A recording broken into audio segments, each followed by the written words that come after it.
I'd like to call our meeting to order for the Newfane Selectboard, Monday, April 4th, 2022.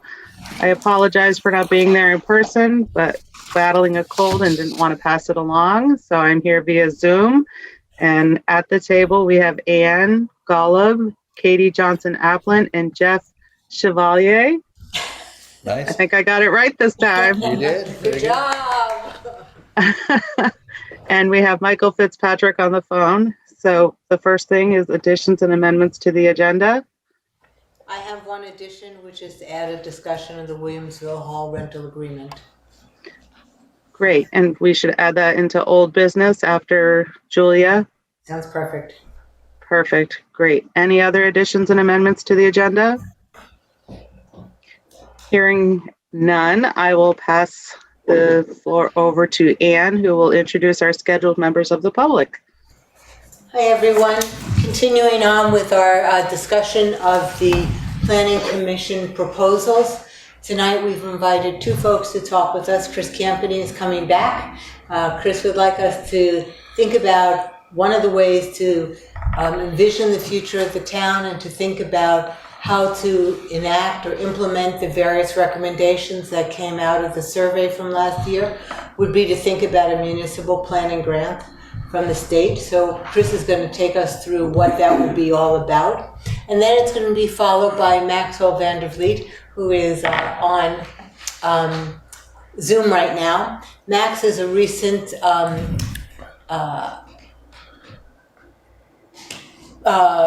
recently moved, that's what he put it, to Newfane. He lives in Williamsville, right on Duke Road, am I correct? And Yes. He is a planner and came to me a couple months ago and asked if he could help with anything in the town, and was talking to me about a study that he was doing up in northern Vermont. And I thought that that would be a really interesting report for us to hear from, because it will give a lot of examples of what a municipal planning grant could do for us if we wanted to focus it in some of the ways similar to what Max did in northern Vermont. So with that introduction, I will turn it over to Chris. And thank you very much, Chris, for joining us. Great, it's good to be back with you guys. And I used to live here not too long ago before we moved 6 whole miles away to Townsend. No, glad to be here. And glad you guys are doing this and having this conversation. So go to the next, if you remember I was first here to talk about infrastructure. And really when you're talking about infrastructure, what you're talking about are the systems you need to support the things that the town wants and needs. So first you identify those wants and needs and then figure out what it takes to actually make those things happen. So it's kind of a continuation of that conversation, but at more of a higher level. Go ahead. So you guys have already begun to kind of done this, right, as part of the town planning process and the ARPA discussions.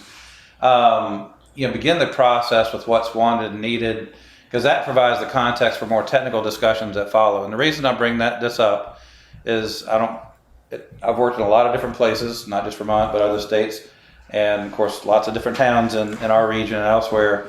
And too often what happens is you start having a conversation about what the town wants and needs, and people immediately say, well, you can't do that because it costs too much or it's too hard to do or whatever. But have that conversation first and then actually do the analysis that you need to do to figure out what does it take to actually make that happen. And one of the things I always encourage towns to do, I don't notice this as much here as I have in other places, but plan for what the town wants and needs as opposed to what those visiting the town wants and needs. Because what I find is if you actually do that for yourself, then whatever you come up with will be much more authentic and much easier to ultimately have the conversation about and make it happen. Too often people are, especially if the area is depressed or something, or trying to get more visitors, the conversation tends to be, well, what can we do for other people as opposed to what can we do for us? And it's almost like if you've ever sold a house or something, when before you put it on the market, you fix it up all real nice, and then you get ready to put it on the market. It's like, why didn't we do this when we were still staying in the house? But I think that's one of the best approaches to take is just, and you guys are doing that. You're having that kind of conversation. It should be an inclusive process within the community, but also think about if there's some things that you're thinking about that may involve a larger population, don't hesitate to reach out to other towns. Now I know Newfane especially has had a history of reaching out to Brookline, and there's a lot of collaboration there.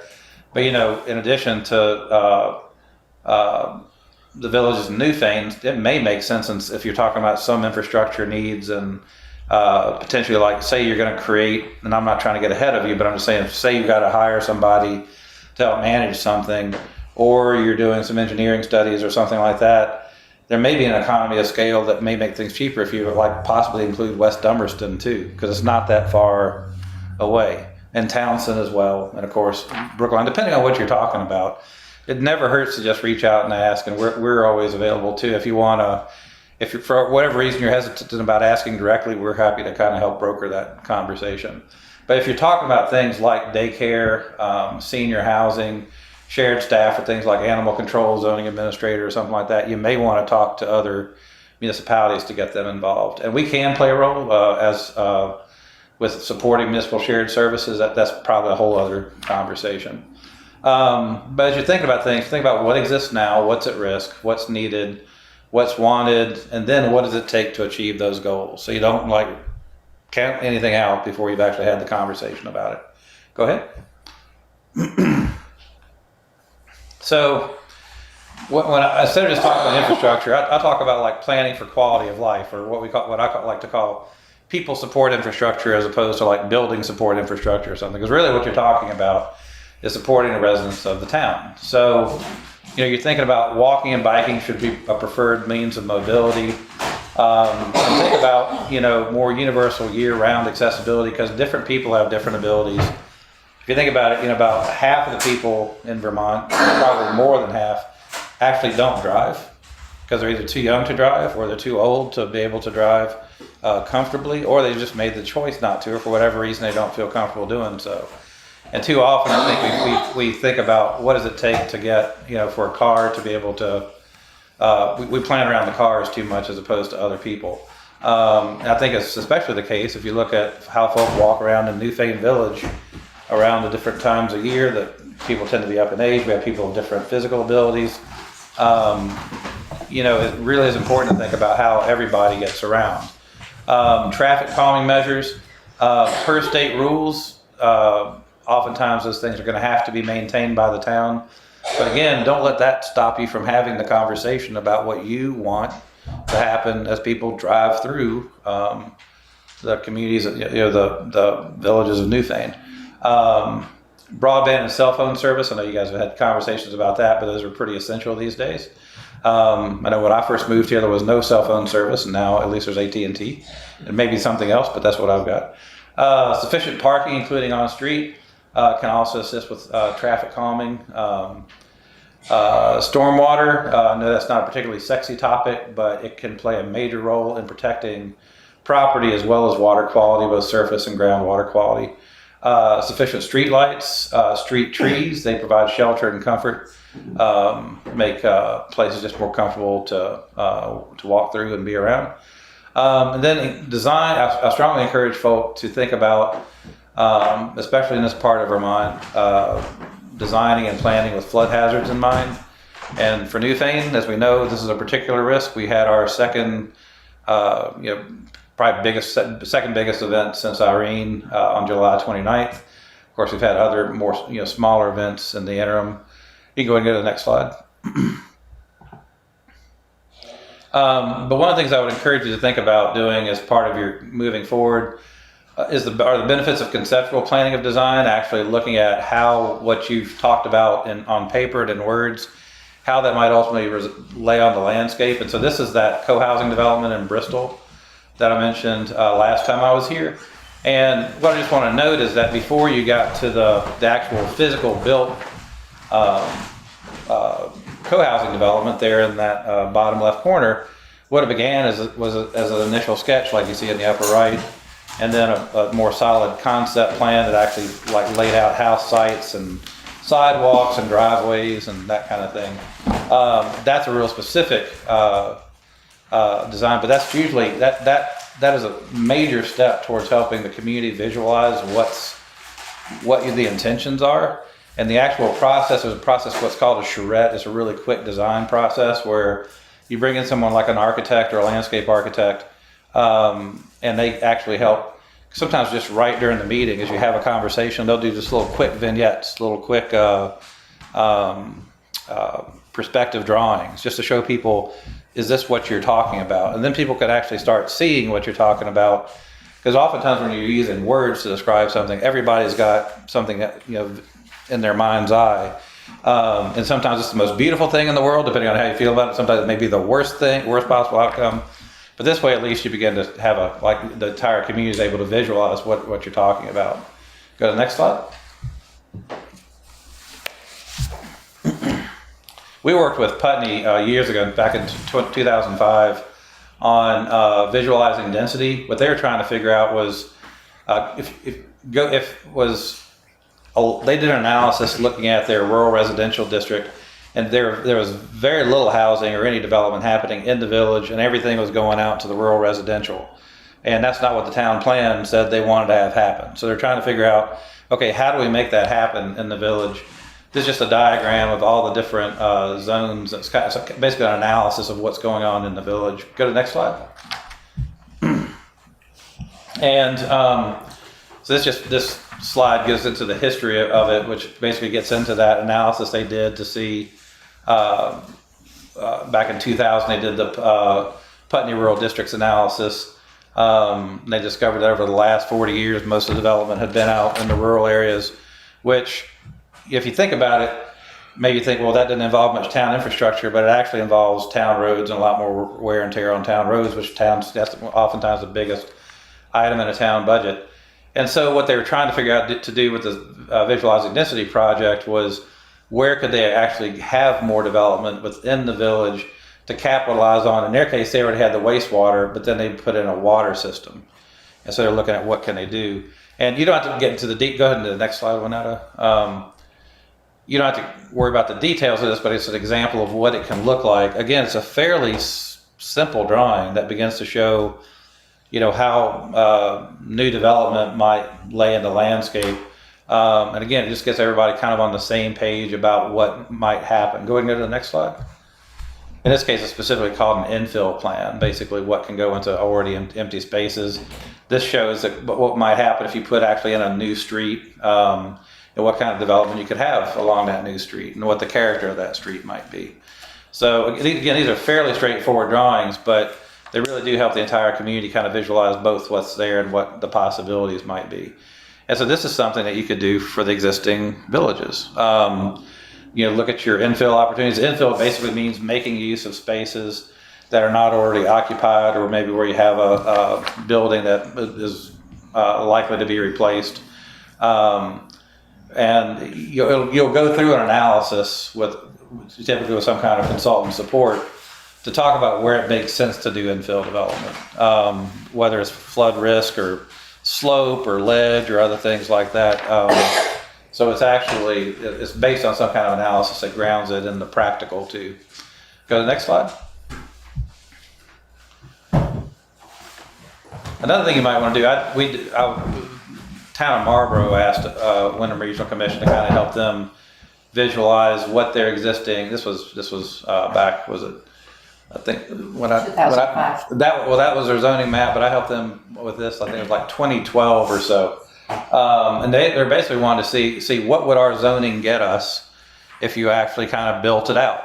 And so if you see like rural residential is 2 acres, they have other zones with 2 acre zoning, and then you have conservation. 27 acres, and I forget what PRO is, but 10 acres. But what we produced for them, go to the next slide, was what we call the measles map, which basically says if you were to have a dwelling unit on each of those 2 acres in the areas where you have 2 acre zoning, that's what it could look like. Now, it's not likely to wind up looking like that, but that's what existing zoning would permit. And, it just helps visualize, again, not that you're necessarily going to wind up with a house on every 2 acres, but theoretically, that's what the zoning district would allow. And one of the reasons why we did this is, if you go to the next slide, they're trying to understand how might they be able to do more things within the village district. Have you ever been to the village of Marlboro? They've been talking for a while about having a community center, a store, and other things like that. And in order to maintain the historic character of the village, what would their current zoning allow? Well, right now, if you go to, so that's the existing village structures in the village of Marlboro.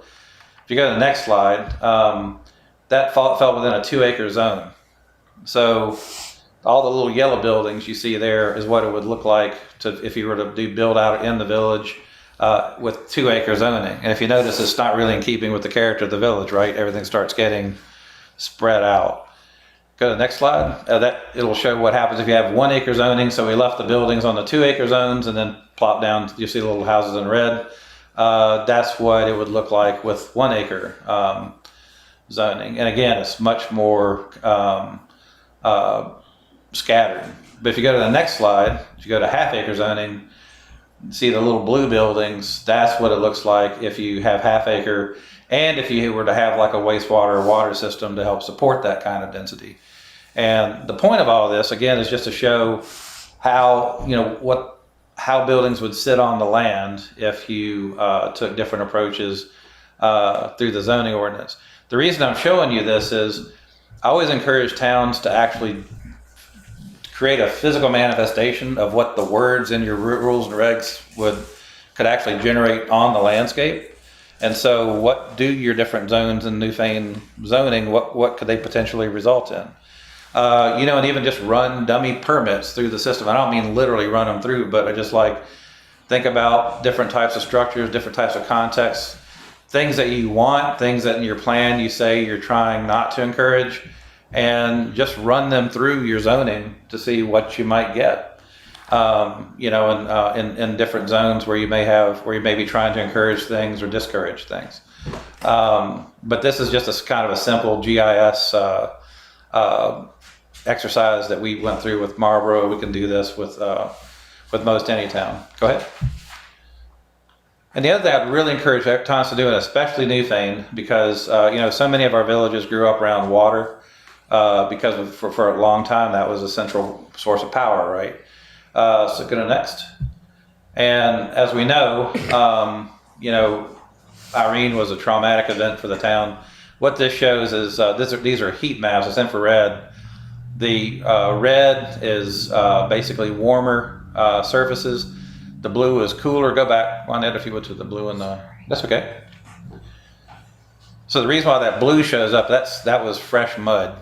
That was where the floodwaters had come through and basically put down new deposits, so it would show up as cooler rather than the red. And if you go to the next slide, that's South Newfane. If I had a pointer, the Iron Bridge is right. You see the sharp bend in the Rock River. The Iron Bridge is just right about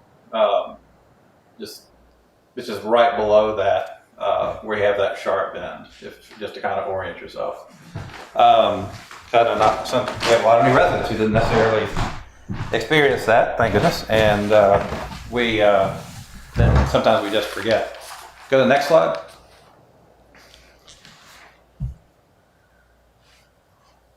And so we have a history of this. If you go back and look at, now I'm spacing on his name, the photographer who took so many historic photographs. Yes. Porter Thayer. So that's his photo of the 1938 flood. This is the Reverend Claxton house.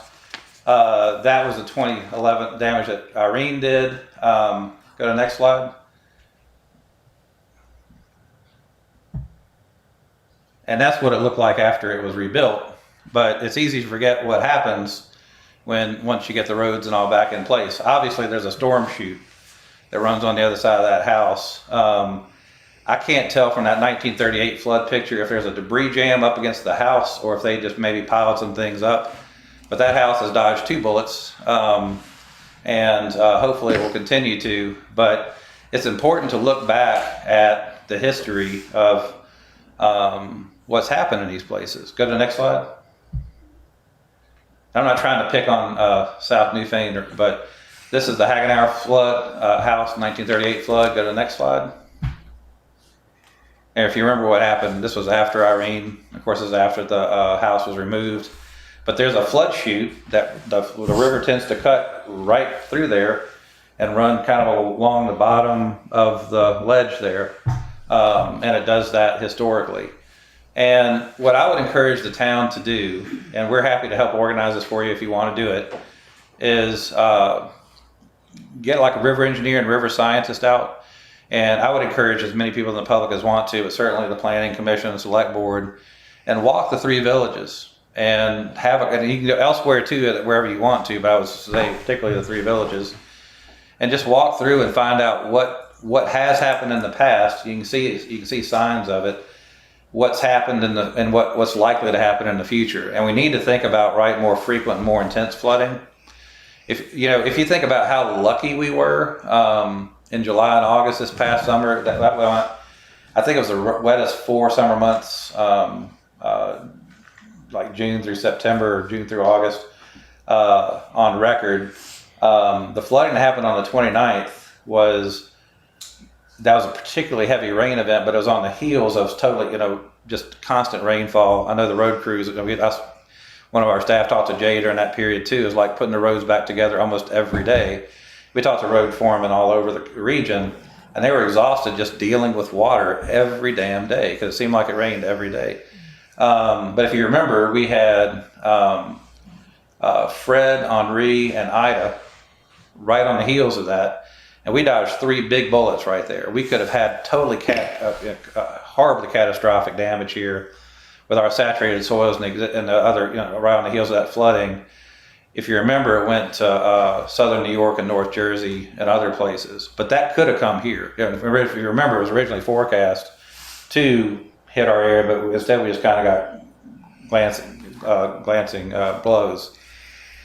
But to me, this really probably should inform more planning in Newfane than it probably does. And I'm not picking on Newfane. Every village in southeast Vermont, every plan really should take, and hopefully the hazard mitigation plans you guys have been working on take all this into account. But I really would get out. Scott Jensen's a river engineer for our area, great guy to work with. Just go on a stroll with him and just talk about what he sees and help you kind of see the landscape with your eyes, because that'll talk about, and the point of all this is figure out what do you, for the areas that you want to retain development, what can be done to really help make those places more flood resilient, recognizing they're likely to be flooded, or worse, when this happens, this is called fluvial erosion. This is where the soil literally washes away.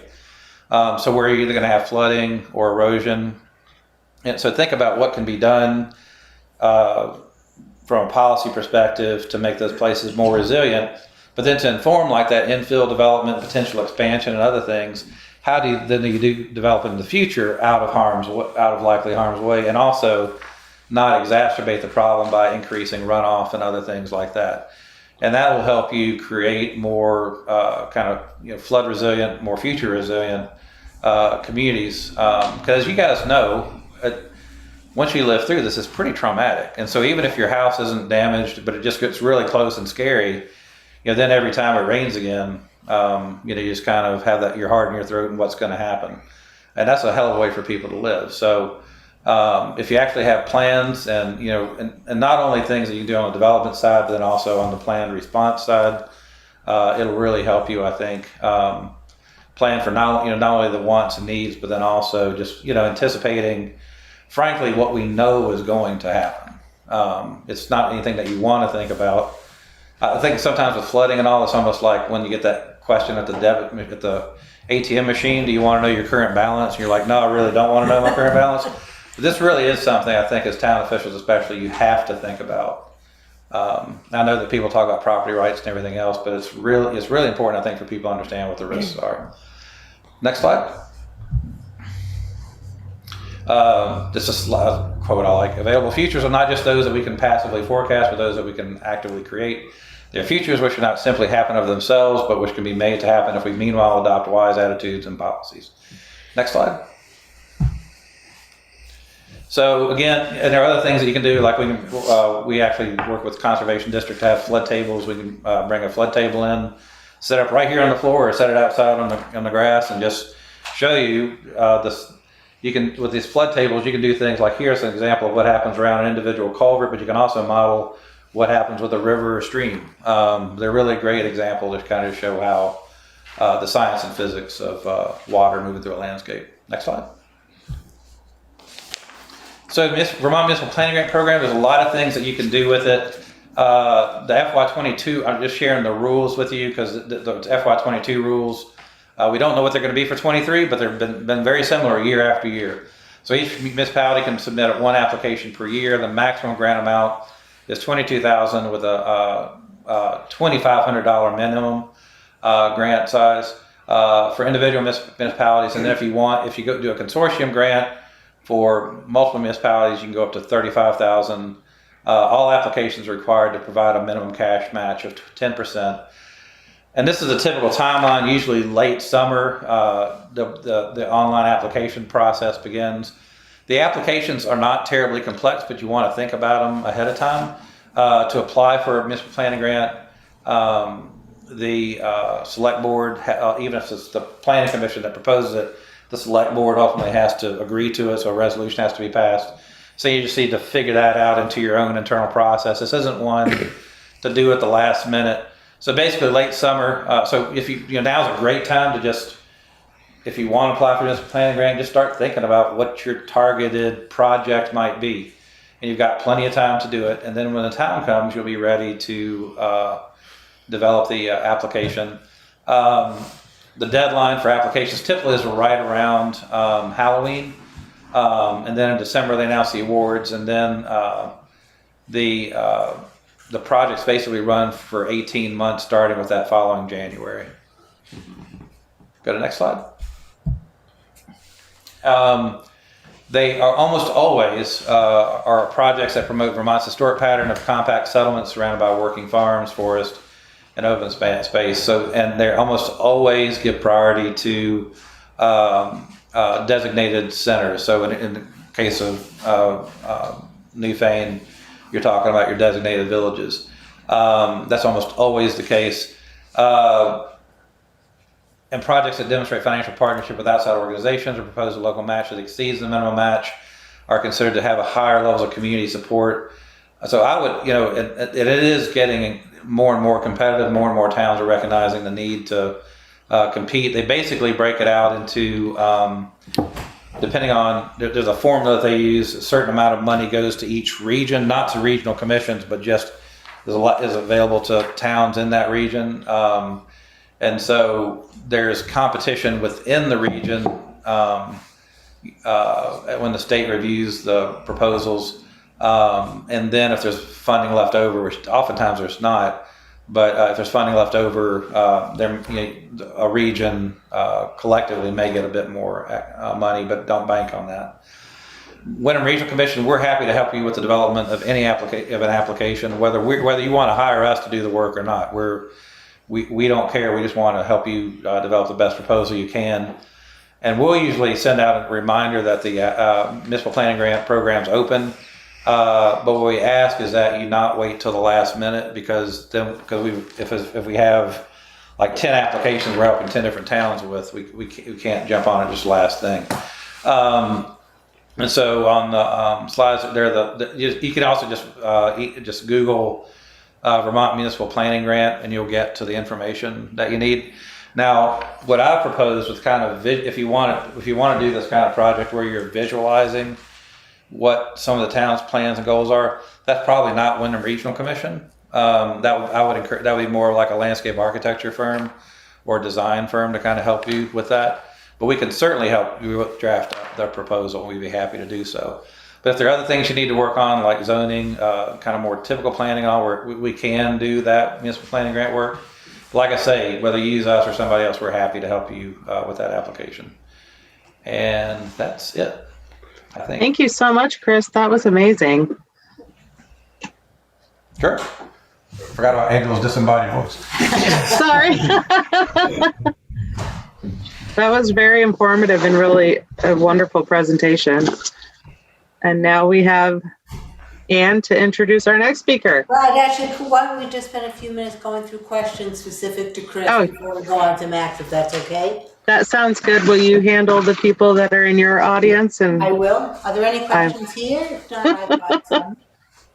Okay, so Chris, I'm sorry, Katie, you want to go? I have one question, and that is how How do we go about winning over rural residents who are not benefiting directly from the infrastructure planning within villages to convince them that their tax money should be used to help do these projects, especially when those people outnumber the people who live in all of the villages combined?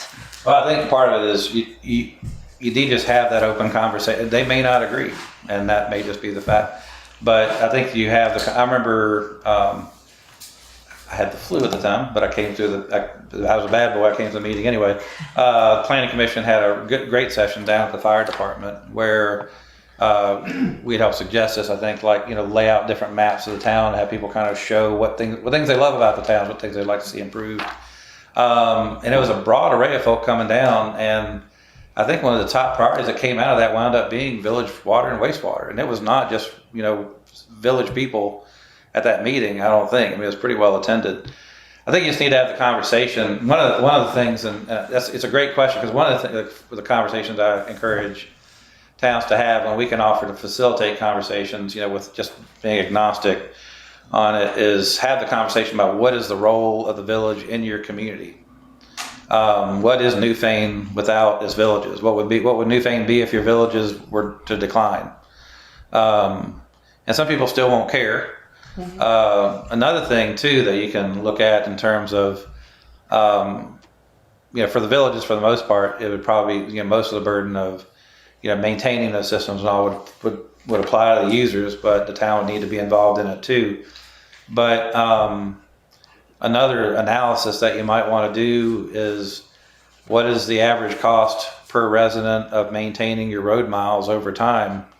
Because generally speaking, if you live in a village, the state's generally maintaining your road, maybe or the town, depending on if you're on Dover Road or Route 30. But what does it cost to maintain all the other road miles within the village? Because then you kind of turn that question around. It's like, so that's not necessarily a burden that the village folk put on the town, but it may be a burden that, per capita, I don't know what that number would be, but I'm just saying, I think we all need to kind of recognize that none of this is free. We're all in this together. We're all neighbors. Some of us live in rural areas. Some of us live in the villages, and our demands for public service are different. But then think about too, what does this mean? If not for you, the other piece of it is, think about it not just where you are now in your life, but where you will eventually be or hope to be. Mm-hmm. When you're in your, there may be some phases of your life where it does you good to be in a place where you don't have to drive, and you don't have to maintain a big lawn, or you don't have to maintain a septic system and a well. You don't have to schlep around big bags of salt for water conditioners and other things like that, because you're on a shared community system. And so have people think about where they're at in their life, and frankly, where they want their parents to be at different stages in their life, where they want their children to be at different stages in their life. Do they want to have the opportunity to stay in Newfane, or do they have to go to Brattleboro or Bellows Falls, or even leave the state because in part they don't have anywhere else they can live? They don't have any place else they can shop. They don't have any other place that they can open an office. They necessarily have to leave. And I'm not being down about it, but those are real factors that, if you think about it in our lives, living here, we have to think about all the time. And I have an aging parent who is up there right now. It's such a blessing that she was able to, live across the street from us. She could walk to the post office, walk to the bank, walk to the hardware store, walk with friends to eat. I mean, that's really rare in not just Newfane, but a lot of Southeast Vermont. But I think a lot of us would like that for our parents, so they're not just trapped in an apartment someplace or trapped in a house, where if they can't drive, they're dependent on somebody else to come get them, or just the worst part, just be alone. And as we know, social isolation in Vermont drives a lot of other problems, whether it's domestic abuse. And I'm not trying to jump from land use to some of these horrific things, but the data bears it out. Whether it's substance abuse, alcohol abuse, domestic abuse, and other things, our social isolation here, which is increasing as we're losing other kind of social networks that we used to rely upon or be able to get to them, it's creating real problems. And so that's one of the things, just the villages as gathering places, but also the things in the villages gathering places, the cafes, the restaurants, the inns, the bars, whatever, having that opportunity for people to get together. I know Newfane and New is kind of folded, but even having those events, concerts on the green, Winterfest, other things like that get people out together. Where are they going to go? Ideally, it's probably going to be the village. That's the role that's typically played. It's probably not going to be, the old whipping post up on Newfane Hill. It's so those are the kind of conversations that I would encourage you to have. Is what do you want to have in your town? Because really easy, I know, to just kind of say, I don't want nothing. I'm happy. Everything's good. I don't want to pay more taxes. But think about what you want your neighbors to have. Think about what you want other people you care about in your life. Could I ask a question? I think having recently updated the town plan, I feel like a lot of these conversations were had with the town. And so I feel like now I'd rather, personally, my opinion would be to see what can we do to focus on a particular issue and use a municipal planning grant to really delve into that issue in much greater depth. And I certainly have my personal, top 3 list of the things I would like to see, but I'm curious what would be on your list from what you know about Newfane. I mean, I would just add that I think that in Newfane we have a particular challenge in that we have 3 separate villages. And I know often in South Newfane people will feel like they're very cut off from the village of Newfane. Or even, people get into making these big distinctions between Williamsville and South Newfane. I'm like, I don't get it, but whatever. And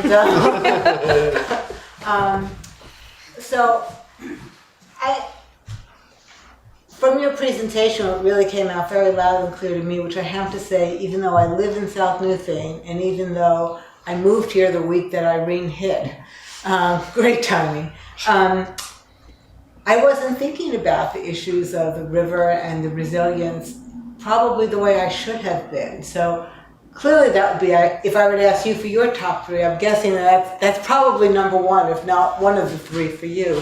But could you just tell us briefly what your thoughts are on that? How would you recommend we focus a municipal grant given what you know about Newfane? Honestly, that's one of the reasons why I would suggest kind of going through the visualization work, so everybody can kind of see is kind of singing from the same page as far as what it is that everybody's thinking about when we're talking about all these other things that you're talking about. So when you're talking about, I think I've heard rumors abound about what's happened with the old Newfane Inn, if you want that to be affordable housing. It's for sale. It's been. No, but I'm just saying. But that was a project, right? Or I think you also had a community center. Mm-hmm. Yeah. So that would help you kind of envision where a community center might go in one of the 3 villages. Where might affordable housing go in the 3 villages? How might that be distributed, or can it go? And then all those things. What does it take to make all that happen? And so, to my mind, that would be a big piece of it. Part of that could be identifying where the areas are most at risk, and I would encourage this. In terms of both the flood risk and the erosion risk, and that will help inform decisions about where is safe and where where needs to be what else needs to be addressed. There may be other ways to get at so there may be other things that you can do. I don't know that for municipal planning grant you need to focus on just that piece. I think that would be a piece where we could. Vermont is blessed to have really good river engineers, so they could be part of that process. And there are other things that are already mapped where you can kind of get a general sense about where things are going to happen. Mm-hmm. Having that walkthrough could help inform, what the risks likely are, and then you can you guys collectively kind of visualize more about where those areas of risk are. But I would really kind of focus on more. What you want and where you want it, and then that will help inform, do you need the infrastructure to help support something, and you can visualize together kind of where it's going to be, and that will also help inform, because you're having that conversation about where the kind of the flood risks and all exist, where if you're going to have that infrastructure, how it should run and how it shouldn't run, so you don't destroy what you put in. But that's my opinion. But one of my concerns is that that's the money that's available for. I don't know if they're going to increase it this year or not. The money that's available is not that. There's not a lot. I would just add that, we are having these discussions as part of how to spend our ARPA funds. Yeah. So that is something that we also have as an available source. And I would say it would make it really compelling for agency commerce and community development. I can't promise this, but if you were to put, if the municipal planning grant is part of that larger project and you're funding a chunk of that project with your ARPA funds, to my mind, that if it's considerably more than 10% to really do the job that you need to have done, that would probably be really compelling and make it really competitive. Okay, great. Thank you, Chris. Yeah. I'm sorry, there's a question again. Yeah, I was just wondering, I don't understand, like, when you say municipal grants and everything, does that just refer to the village or the whole town? And how much, like those pictures of the housing developments and everything, like, I don't know where one would fit in the village of Newfane. But that's why you go through the process. So, you mean to figure out how to collaborate with the town? I mean, isn't the village a separate thing? Like the village? It is, but for the town's purposes, the town does all the planning for the village. Okay. So So It would the be planning it can would be be the anywhere. town that would be getting the grant. And then the town would figure out how we wanted to spend it. Is it on looking at things in all the villages? Do we want to focus on one village Right. or? Right, but would it be out of the village? It can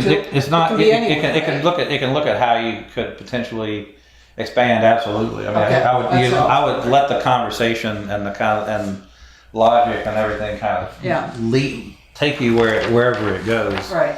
Because that it may also tell you, what can happen. Yeah. So yeah, and as far you guys, I mean, I used to be chair of the village trustees, but that's past history now. But you'd want to figure out how the village and the village trustees want to engage. Obviously, you'd want to engage the village people, and I don't know to what extent anything's been organized in the other two villages, but what you guys have decided to do as a town, just in case you don't know, is the zoning bylaws, the town plan, all that stuff applies to the village. Right. It doesn't have a separate bylaws or anything like that. It has its charter. We've done a great job keeping oxen off the village green. We're very proud of that.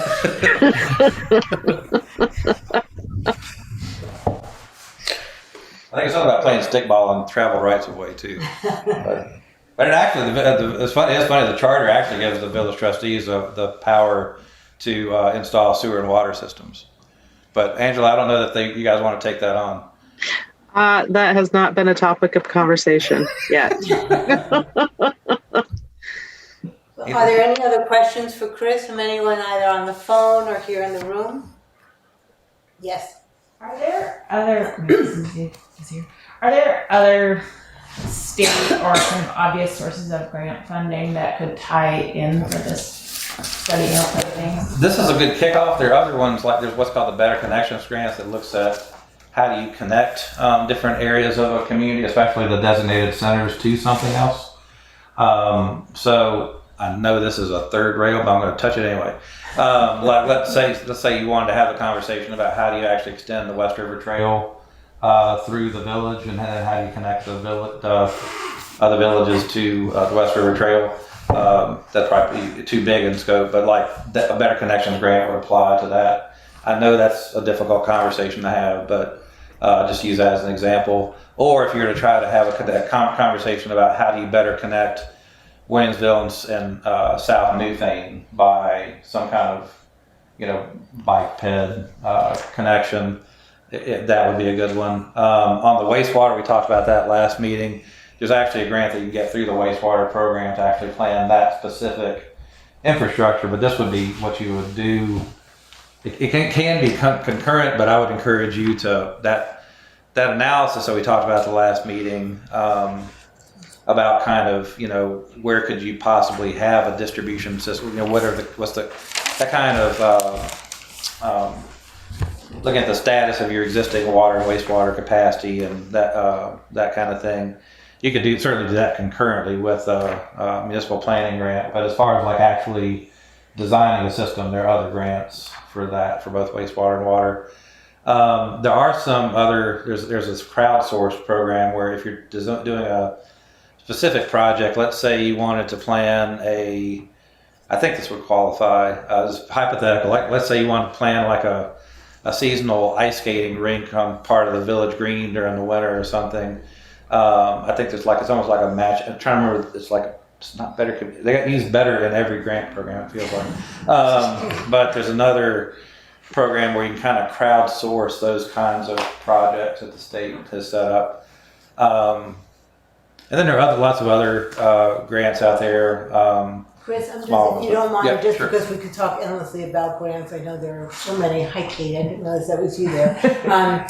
If you don't mind, I'll cut it off so I can go on to Max. But thank you again, and you'll stay here through Max's presentation. So if there are more questions, Max, I'm sorry we ran over with that, but please, we'd like to turn it over to you and welcome and thank you for being here. Oh, thank you. And everyone can hear me well? Yes. Good. So first, I'll just mention that one of Chris's earlier points was a very good one, and a lot of towns are looking at that now, how to plan for what the town wants versus what the town's visitors want. And I don't think we have to look that far out of Windam County to see towns that are doing it both ways, and the local constituencies are. But to connect that to what I'm to talk about tonight, that is something that we grappled with a lot in Waterbury. So with that, if whoever is sharing the PowerPoint can begin, we can go right to the second or third slide. Okay. Okay, we go actually to the next slide. Thank you. Okay, so I just completed 2 different studies for Waterbury. Both of their cover sheets are here. One of them was a housing study, which is what I'm going to talk about tonight, and the other, which isn't all that unrelated, is actually a retail market analysis. And in many ways, the business environment of a town, whether it's a town the size of Waterbury or a little smaller like Newfane, is very much interrelated and goes back to the idea of, well, who are we really planning for here? The people that live here, the people that visit here, or that weird in-between niche that I used to fall into, the second homeowner that comes in and comes out. So we'll talk a little bit about the housing study now. We can go to the next page. Okay, so the client in this instance was the town of Waterbury, but primarily Revitalizing Waterbury, which is a 501c3 nonprofit organization. And because it was tailored more through them, they were able to move a little bit more nimbly and provide a little bit of their staff to help me move through the process, especially on the engagement piece. Okay, we can go to the next slide. So why a housing study? In Waterbury, it looked like a major housing shortage. And this was an issue that was a major concern long before COVID, long before more people started moving up with remote work. And housing was short for both sale and rentals. And then the other part of that is a shortage of housing that was affordable. Moving on, another one of the issues that sort of catalyzed why they wanted to look at this was the concern over Airbnb and VRBO and other short-term rentals. There was a lot of speculation at the outset of the process of, well, just how many of these exist and to what extent, if at all, are they impacting the local housing stock that we have for the people that do live here year-round or the people that do come and work just up the way at Bolton Valley or Stowe and are seasonal. In terms of their employment. And then also that other interesting piece of to what extent are second homeowners impacting that too. The final piece as to why did Waterbury want to look at this was how to create housing given the very tight state level controls of Act 250 and very tight Waterbury-based zoning legislation as well in town that, rightly so sought to protect the natural environment and natural resources of town. We can't cut. Waterbury didn't feel, and I agree, that they can just start cutting every single 5-acre parcel into 2 acres and 1 acres to then create more housing. That doesn't work. So there had to be a better idea on exactly how and where to orient future housing. What did it look like? Repurposing existing structures. an idea that could be applied if you're thinking about Newfane to the inn, or does it look more like building new structures? And if so, to connect to Chris's presentation a little bit, you kind of want to do that in areas where there's already existing density. We can move to the next slide. So the process started by creating an advisory committee called a Planning Advisory Committee, a PAC, and that consisted of the executive director, Karen, of Revitalizing Waterbury, the town planner, Steve, various business owners in town, residents, and several members of the Revitalizing Waterbury board. And the idea there was to get a really good, comprehensive array of diverse stakeholder input that could, essentially serve as a board. If I was bringing my expertise in planning, I've done this everywhere from Virginia to Vermont, I like to say, and everywhere in between. And I do tend to specialize in rural and Main Street style communities. How better to tap into the existing resources than to connect with a planning advisory committee that knows the town far better than I do. So that way it's not Max coming in with lofty ideas. It's, okay, how can we kind of temper these down to actually fit the needs of Waterbury? We can go to the next slide. And the next slide, because we're gonna go to findings. So we looked both on the qualitative and quantitative end, and we can go to the next slide now. The following slides will reflect that. And I just want to apologize if I'm getting a little hoarse. I may unfortunately have COVID, which is why I'm zooming from here today.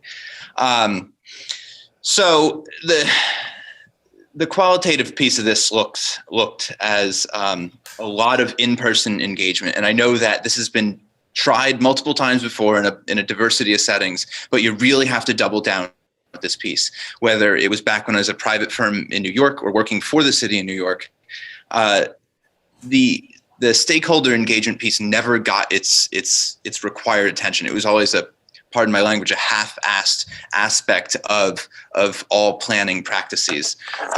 People would hold one meeting, do one survey, maybe no one would even do the survey tabulation right, or it would follow the end. And the approach that I felt was most appropriate here and is most appropriate in most settings is a very strong qualitative piece where you are hitting the ground, talking to everybody and finding unique ways to get feedback from those that may not want to or have the opportunity to come out usually.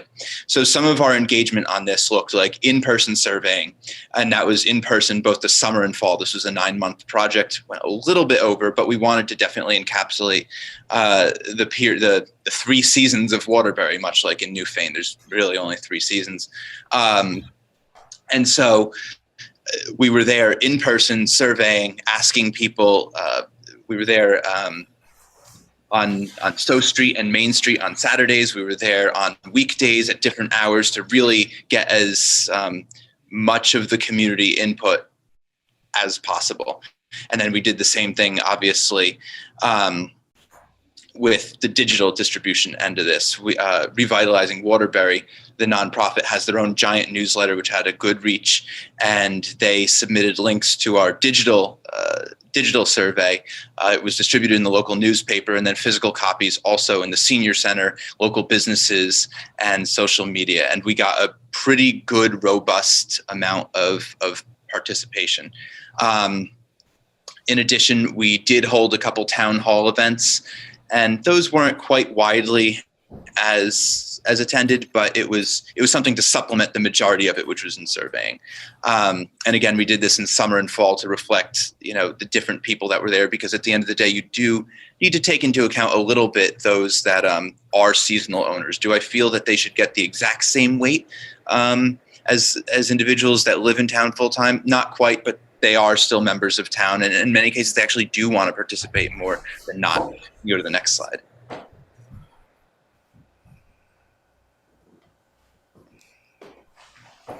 Okay. So one of the first things the report looked at was an analysis of existing conditions. And this looked at everything from socioeconomic and demographic data to really understand who was in town, what's their income level, what are their family sizes and their family needs. Family size is shrinking, and the age that one starts a family seems to be going up as well. And this follows very much like national data as well. And the idea is we want to see how that if Waterbury's housing stock was really primarily built actually before 1920, the majority of it, and then a good amount also built in the 90s and a little bit in the 50s, the size and the amount of bedrooms of those houses often don't necessarily reflect what the needs of the contemporary size and demographic size of the community is. There's a lot of individuals or young families, just two people, and they don't necessarily need a 5-bedroom house, nor could they afford it. So we also did a SWOT analysis, which looks at strengths, weaknesses, opportunities, and threats of Waterbury as applied to the housing stock. Where is there opportunity to build? Where does it make more sense to build? Or, as I mentioned, does it make more sense to revitalize some existing buildings or, tweak the zoning legislation, which they ultimately ended up doing to allow for a little bit more density downtown? The existing conditions also took into account a build-out scenario, so to speak. And I think Chris actually touched on what a build-out scenario is. To what extent is Waterbury going to continue to grow? It's well positioned to Burlington, Montpelier, and other areas in the region. And unfortunately, Waterbury is going to continue to grow. And there has to be some alleviation from the housing stock perspective. Otherwise, it's just going to create a bottleneck that's going to continue to elevate prices. And then so finally, we did a current housing stock assessment, again, looking at the age, size, and location, kind of connecting to what I just mentioned about, the needs of individuals are sort of changing. We can go to the next slide.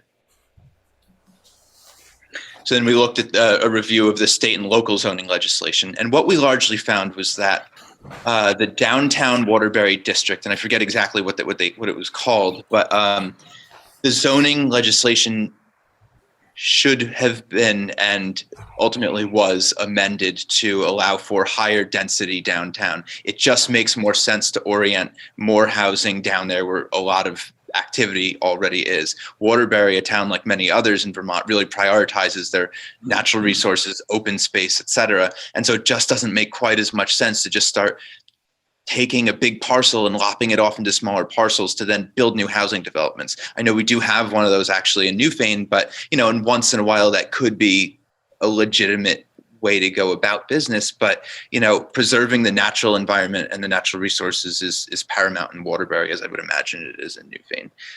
We can go to the next slide.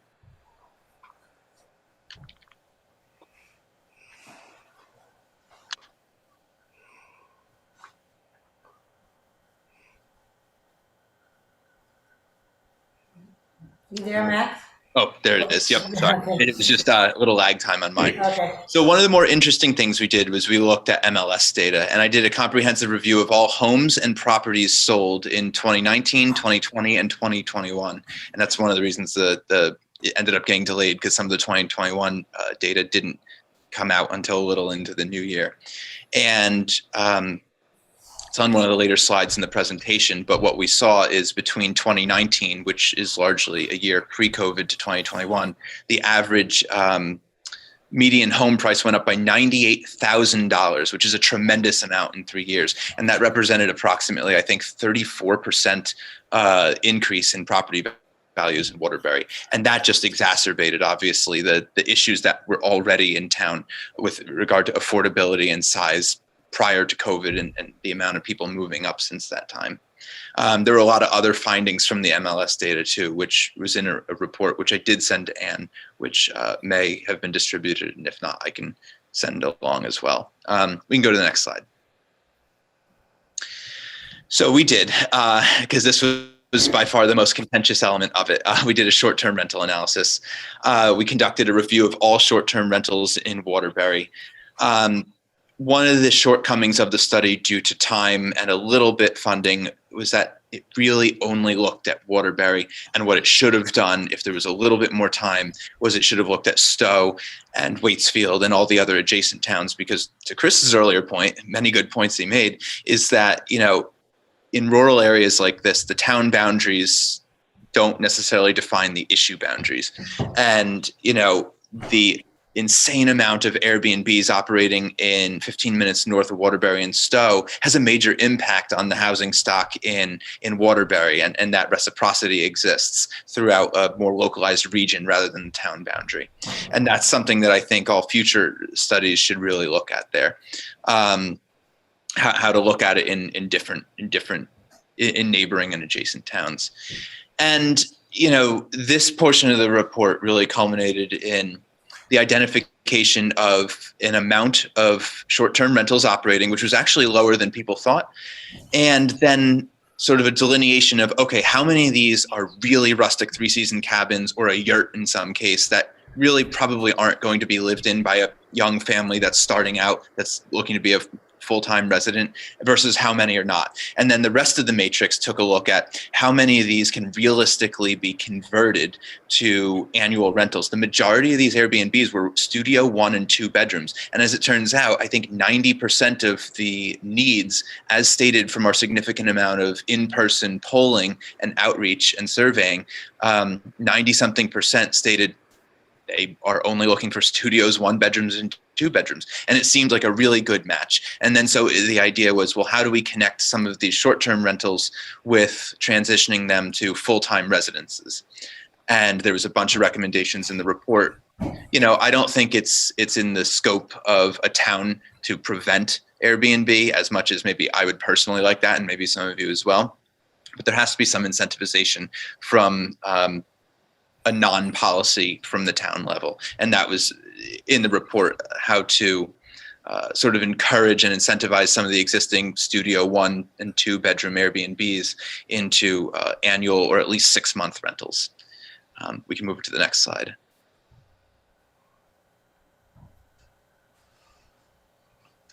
Okay, so that's just reiterating the different types of surveying we did. We can move to the next slide.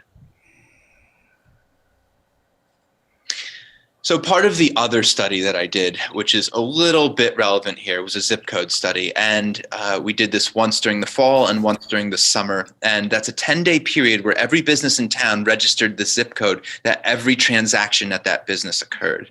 And what that did is help shape the narrative for who's visiting the businesses and at what times a day. Is it tourists? And if it's tourists, are they coming from Boston Metro? Are they coming from New York? It even narrowed it down to the Back Bay neighborhood in Boston. Or are they coming from Central Connecticut, whatever it is? As it turns out, actually, most people from Waterbury itself were using this coffee shop between this time. And that's something that I think should be incorporated into most housing studies, because it kind of shows who's actually using the town. And then you can connect that data to really understand, okay, if there's a lot of people that are doing that, then there's probably more opportunity for building downtown. The other piece of, and it just shows who is using the downtown and who might be really wanting to spend more time in downtown. And in many instances, as a result of the surveying we did too, there was a lot of individuals that were second homeowners, were using their Waterbury or their Waitsfield addresses, and we sort of had a separate section of the report to dive down into that. We can go to the next slide. Okay, so this was just the summary recommendations.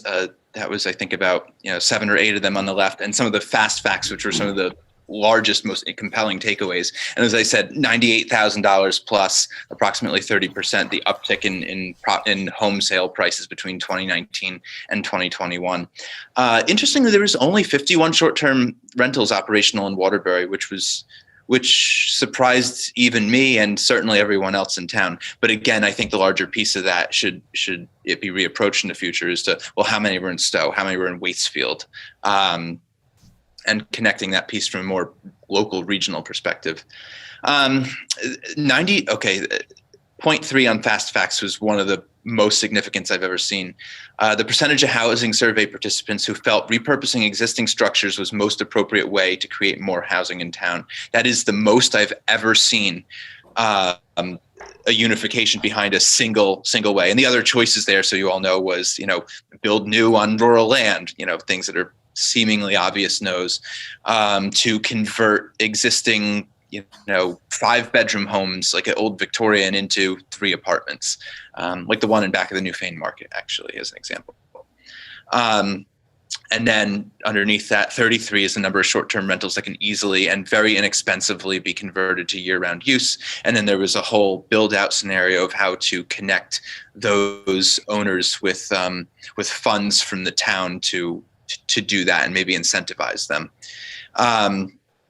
And then down on the bottom, 87.5% was the amount of housing survey participants who felt studio 1 and 2 bedroom houses fit their current and future needs, which is just one of the most significant points to me because it illustrates just how different the existing housing stock in Waterbury is versus what the current needs are. And that seems to be something that's kind of going throughout Vermont and throughout many rural areas. I won't go through the summary recommendations. That's just some of them on the left. I'll leave some time for questions because I think that's it. Max, thank you so much. And for anyone who would like a copy of this presentation, you can contact Juanetta and she can get you a copy of both Max's as well as Chris's. Thank you again, and Max. Oh, thank you. And yeah, I have my full, I don't think Waterbury's published it yet because I only submitted them the final, but I have that. I think I sent it to you. I can send it to Juanetta as well to distribute to anyone. It's unfortunately fairly lengthy, like 50-page report, but there's at least a lot of visuals and graphs. That's great. Thank you, Maxwell. Sure, of course. Now that you're a resident here in Newfane, when you look around the village or the town, where does your mind go about where, if we were to do a study of either housing or get a municipal planning grant, what in your opinion as a planner would be some of the key areas to focus on? I actually think housing is, for me, one of the most important issues, especially in Newfane. I actually looked at the Newfane data when I was doing Waterbury, and I used Newfane as a comp.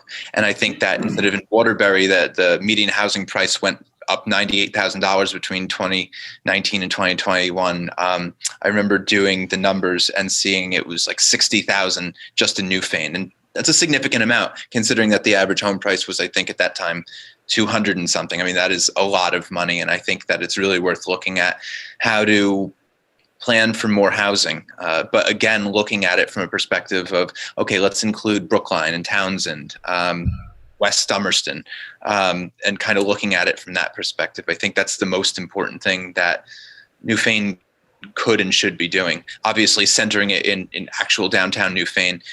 Williamsville, I don't know how much opportunity there is in Williamsville. South Newfane as well.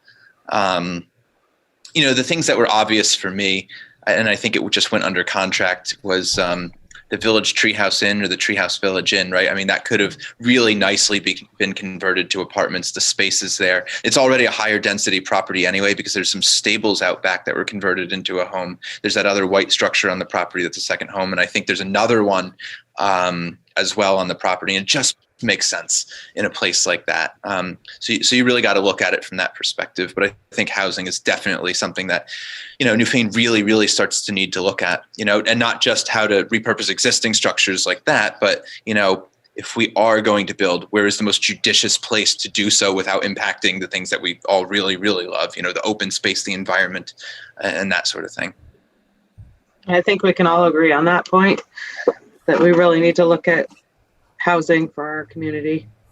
Certainly. And again, I think doing it in tandem with some of the other adjacent municipalities is the best way to do it. Any other questions for our speakers this evening? We have Kate is here. She'd like to ask a question. Just one quick. Hi, Kate. Hey there. When you propose or promote more housing, what are the tools that you recommend, say, to Waterbury to do that, to the municipality? Is that zoning? Is that incentives? What are the tools that the town has to encourage private development? Sure. So in my opinion, it's never a home run. It's a bunch of base hits. I like to use the term individually minor, collectively significant. So what you can do is, let's say maybe there's 50 Airbnbs operating in Newfane. You can maybe get 15 to 17 of them to convert to annual leases, right? In addition to that, you can repurpose some structures like, the Village Treehouse Inn or the Treehouse Village Inn, if that hadn't just sold anyway. And you do a little here and a little there, and collectively it does sort of alleviate the housing issue. And by the way, then it's also like a diversity of housing choices and options too. You have, in some cases, my report in Waterbury broke it down. Like, is it an attached garage? Is it a detached barn? That was a Airbnb that was that could be converted. And then a little bit of development by looking at where it realistically could. But I'm not talking about building single family homes. I'm actually talking about if you are going to break ground and chop a few trees, as much as I wouldn't want to do that, make it worth your while and create a multi-unit home. Or also then looking, as you said, at the zoning piece and saying, okay, what properties in town are large enough that, you know, if and when they do come for sale, you can work with the gracious owner to convert them into a couple units. I think I gave the example of the big white Victorian right behind the Newfane Market. Already is one of those, and looking at that. So it's a little bit of everything to alleviate the burden, and looking at the homes next door as well. Hey, can I say one quick follow-up thing? Please. So when I presented a couple of weeks ago,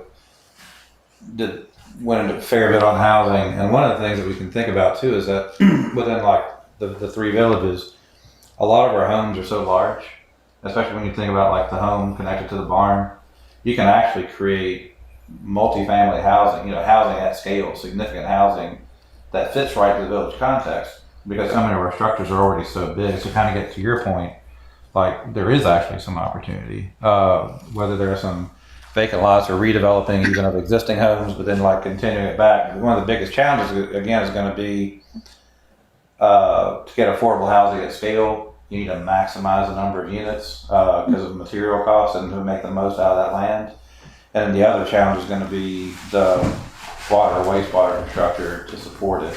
And so all these pieces kind of come together, but I just want to mention though that and I think Max is right, South Newfane, the physical constraints in Williamsville and South Newfane because of the river and the ledge and all that, probably more constrained than Newfane Village, but you still have opportunities in each of them, I think, but you just kind of need to think about how do you come up with something that fits within that existing context, but maximize the number of units. And because the other thing that we showed was Windam Housing Trust study, and like Max said, a lot of what people are looking for, increasingly we have single person households. And so they really are looking for studios, 1 bedroom and 2 bedroom. What the demand is actually, it won't feel like it right now because people are moving to Vermont, and Vermonters are still wanting to snatch up anything that we've got. But as far as like ideally what people are wanting, and also what they can afford, frankly, in rent, or even mortgages, are smaller units. So. I see there's a question from Lynn Forrest. Hi. Couple of things that struck me were the converting 5-bedroom houses to 3 apartments sounds great. The funding to be able to do that, does that exist anywhere? That's one thing. 2, a young woman used to manage the 4 columns pointed out that what used to exist were boarding houses, and each person would have their bedroom, and they would get a breakfast and a dinner, and that was a way of living that we don't seem to have anymore. But that might be something to encourage if we want to have young adults. I'm not talking about families so much as young adults that eventually will have families. And then I just was wondering what thoughts people had about tiny house communities. The Planning Commission's looking at that right now. You're having them as affordable housing, and how big, how close those kind of situations could be. And so I'm just throwing, I don't really have a question so much as comments, and then wondering where the funding would come for a homeowner who wanted to convert their 5-bedroom house to 3 apartments. Sure. I actually am a big fan of the tiny house community myself idea. There in Waterbury, that was one of the options for how to go about creating more housing, and that was one of the higher marked ones too. I mean, the issue is if you're going to go do it somewhere that's outside of the downtown, then it is the water and the infrastructure issues that really start to make it cost prohibitive. But I like it because you can kind of tailor things such that you can really make a diversity of housing. You can have like a true, very small studio, but you can also have like a small 2-bedroom, because one of the things that, is starting to change is not just the amount of bedrooms or bathrooms are needed, but the square footage needs of each of those two are also changing. So you could do a 3-bedroom house in a, dare I say, under 1,000 square foot footprint now. And, it's widely applicable to a bunch of people. On the other side of that, the boarding house idea is a good one. And I think it can be paired with some other ideas. Where I've seen that done before, it ends up being a little exclusive, meaning that, you're creating it, but you're really not creating it for someone that might have a kid or might be having a kid soon or something like that. Whereas, because there's, presumably you're maybe even sharing a bathroom, or at the very least sharing a kitchen, and then it becomes a little exclusive, so to speak. As for funding, there are different grants you can find. There's a lot through nonprofit organizations, and I believe Windam and Windsor County also has a housing trust. I'd be interested in looking into that to see, and maybe someone knows a lot better than I, if there's opportunities there. But one of the recommendations in my report for converting Airbnbs, at least, is that a lot of people in Waterbury, much like in Newfane, really care a lot about their community, and they're involved, and they really want to see the community exist. And so if you can point out to them on the Airbnb that, look, they may actually really, really need that supplementary income, but let's say they're getting $12,000 a year for running a 1-bedroom Airbnb. If you can impart to them that, hey, look, it's a little bit more stable. If you do 6-month leases or year-long leases, you're being a good partner. You're helping to solve the problems in town. And we've run the numbers for you. You're not going to make $12,000. You're going to make $9,500. It's close, not quite the same. It's really, and that's what I meant about it not being from a policy perspective, like outlawing Airbnb in town. Although there's one across the street that's particularly loud that I don't love. But the point is, you can't just outlaw it, and because it's a viable income for some, and not everyone's going to bite on the, okay, I'll take $9,500 and really do something good for the town I've lived in for 25 years.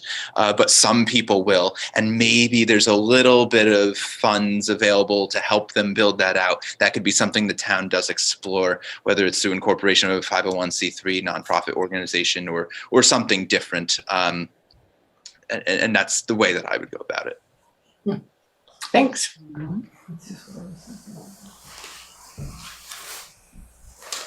Are there any other questions?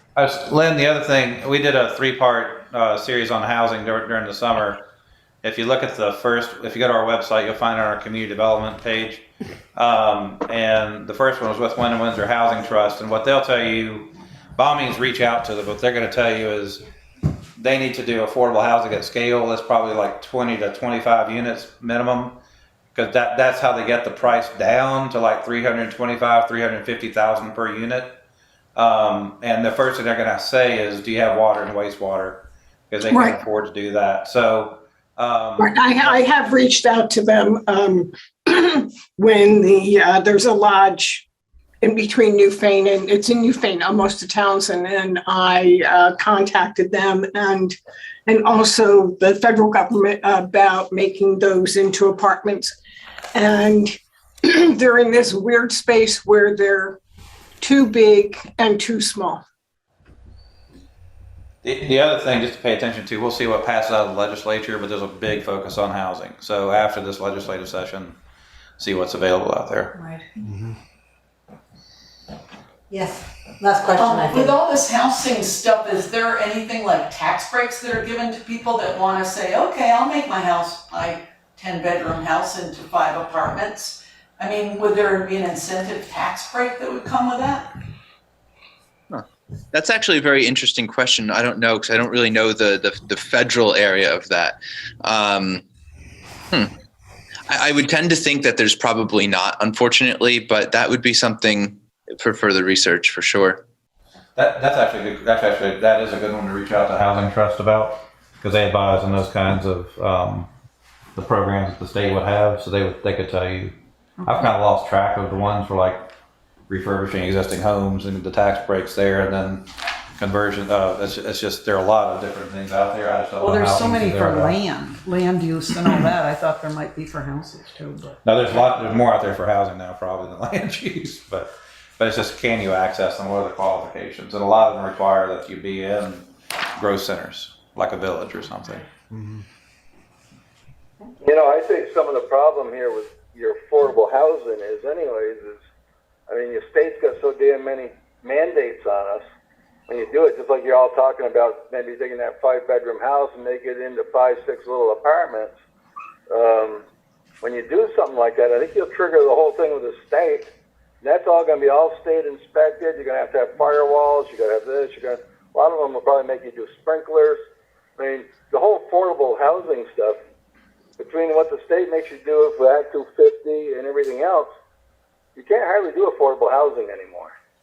And I said that, you know, that's why people buy up a house and they might put a double wide on it. They have a trailer or they keep the land here and there.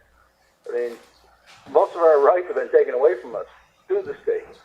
And it's really not for the better. I mean, you look at anybody, I mean, how many people want to go through Act 250 to try to put a project like that in anymore? You're going to spend $300,000, $400,000, $500,000 just on a permit. It's hard to do as an individual, for sure. And like I said, I mean, by the time you do it, you take some of these old houses. Say, for instance, the jailhouse right up here.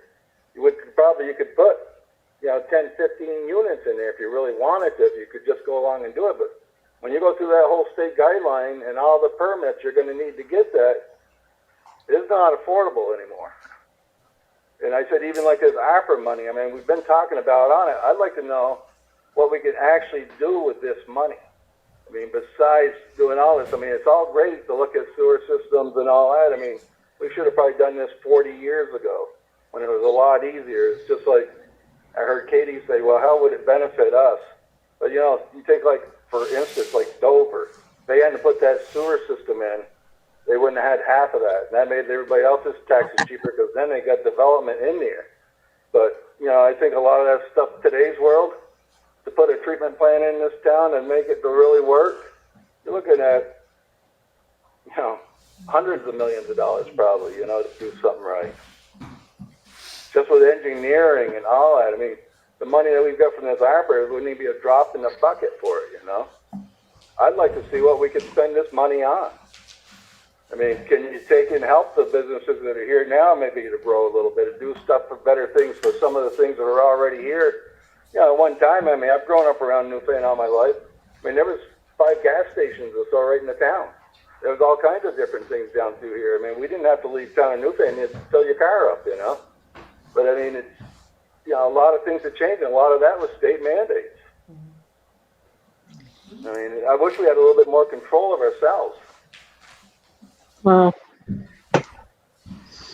So, I mean, what I'm getting at, though, the affordable housing thing is almost impossible, you know. I mean, you can still do it, and that's why you can do a duplex. You know, you could do that right through the town. You go put in a duplex, and you go put it up, but you could have, 1 or 2 acre lots or whatever. I mean, like you could put 20 of them on it. Because I know when you do all that stuff, you've got a lot of permit process and a lot of state regulations you better be following. Mike, I would definitely agree that figuring out what one can do is complex, that the ARPA funds will only go so far. But I think what it could do for us in helping understand the size and the scope of some of these issues and what it would take for us to address them would be one way we could consider using the monies. And I think that would just help us plan for the future that much better. So that's my 2 cents. Oh, yeah, but I'm just saying, like I said, that's not even a drop in the bucket if you really start looking at some of these other big projects, you know. There's no question, but I must say there is, for a lot of these, especially infrastructure projects, there is more monies being made available at the state. And when this legislative session is completed and the budget is figured out, I think we'll know how much more money the state is making available. So I still say that planning is worth it. exactly. Are there any other questions for Maxwell and Chris? Any other questions for Maxwell and Chris? I think we're good here. What a great presentation. You gentlemen did an amazing job. Thank you so much for all of your information. Thank you. Feel better. Thank you. And with that, we'll move on to our regular scheduled meeting. Thank you, Chris. Thank you, neighbor. Bye-bye. Thank you, Max. Thank you, Maxwell. Happy to help. Thanks. So we'll move on to the approval of the March 21st, 2022 regular meeting minutes. Is there a motion? I make a motion to approve. I'll Thank second you. that. Is there any discussion? Hearing none, all those in favor say aye. Aye. Aye. Great. And then we have the March 21st, 2022 Board of Liquor Control meeting minutes. Is there a motion? I make a motion to approve. Is there a second? I'll second. Any discussion? Hearing none, all those in favor say aye. Aye. Aye. Aye. Aye. And we had an emergency meeting on March 25th, 2022. Is there a motion to accept those meeting minutes? I'll make a motion to Is accept. there a second? I'll second. All those in favor say aye. Aye. Aye. Aye. Aye. I wasn't there. Abstain? Abstain? Yep, that's fine. Thank you. Okay, great. Now we're on to the road foreman and commissioners report, and Jay is out ill this evening, so I will take the liberty to read them if everyone's okay with that. It's dated April 4th, 2022. Bullet 1 is the Arch Bridge was down to 2 weeks ahead of that deadline, so things are looking good. Number 2, Jay has a meeting Friday with Bill Jewell to look at the gravel pit and to begin the Act 250 process. Number 3, Jay has a meeting in the morning to discuss the bidding for the sand salt shed with the V-Trans Municipal Assistant Manager and Margot from WRC. Number 4, don't forget the condemnation process for 254 Depot Road is still on schedule for the April 15th site visit. And number 5, the road crew are working on roads as they dry out, and they still have quite a few the frost is still coming out of. The frost has been coming out slowly, so haven't had more problems with mud lately. And from my point of view, I say thank goodness. This is thank you from Jay Wilson, Road Foreman, and Christopher Williams, Road Commissioner. I would like to invite questions, but because he's not here to answer, we shall just go for a motion to I'll accept make the a road. motion to approve it. Thank you. Is there a second? I second. Thank you. Any discussion? We'll talk about it the next time. All those in favor say aye. Aye. Aye. Aye. Aye. Great. Juanetta, can we please have your administrative assistance report?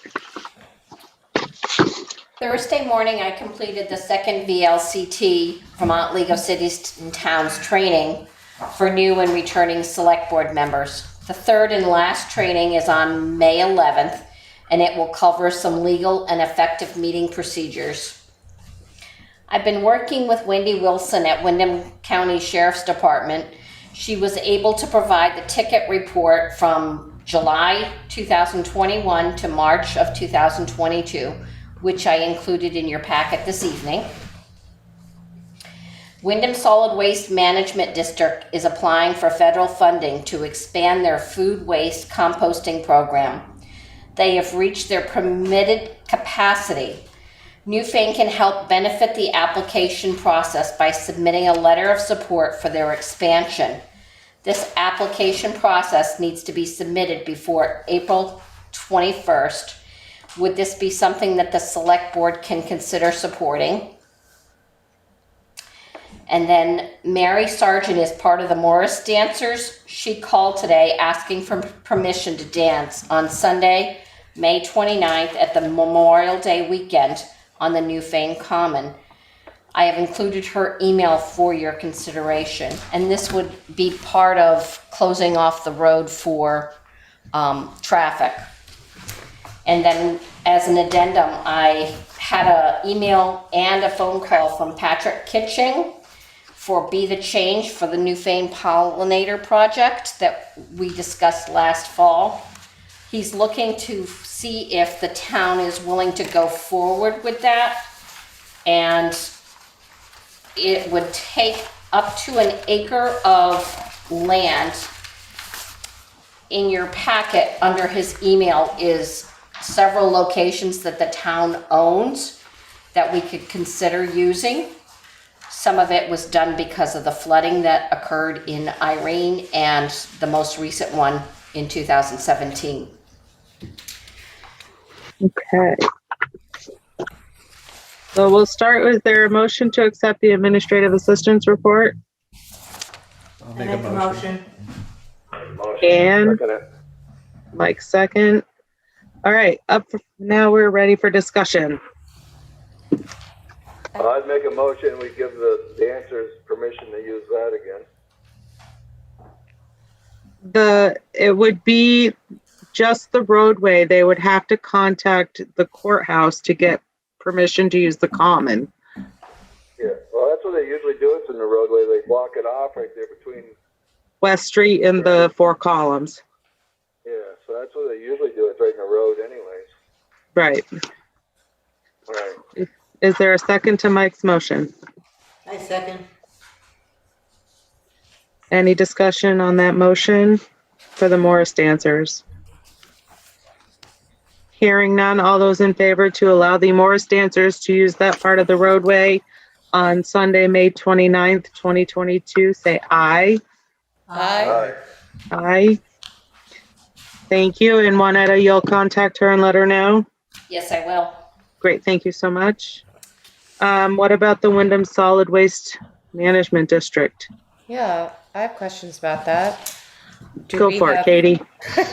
Do we have, I mean, I think it's great that they're doing the thing because the state mandated it. And do Newfane businesses benefit?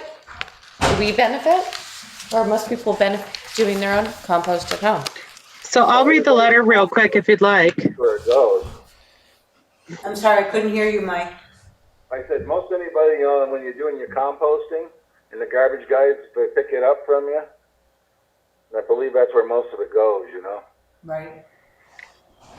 So, yeah, they do benefit. I mean, yeah, I would support it. Okay. So is there a motion that the select board would consider supporting them? I would make a motion to support the letter, writing the letter. Second? I'll second that. Thank you. Any further discussion? Hearing none, all those in favor say aye. Aye. Aye. Aye. Great.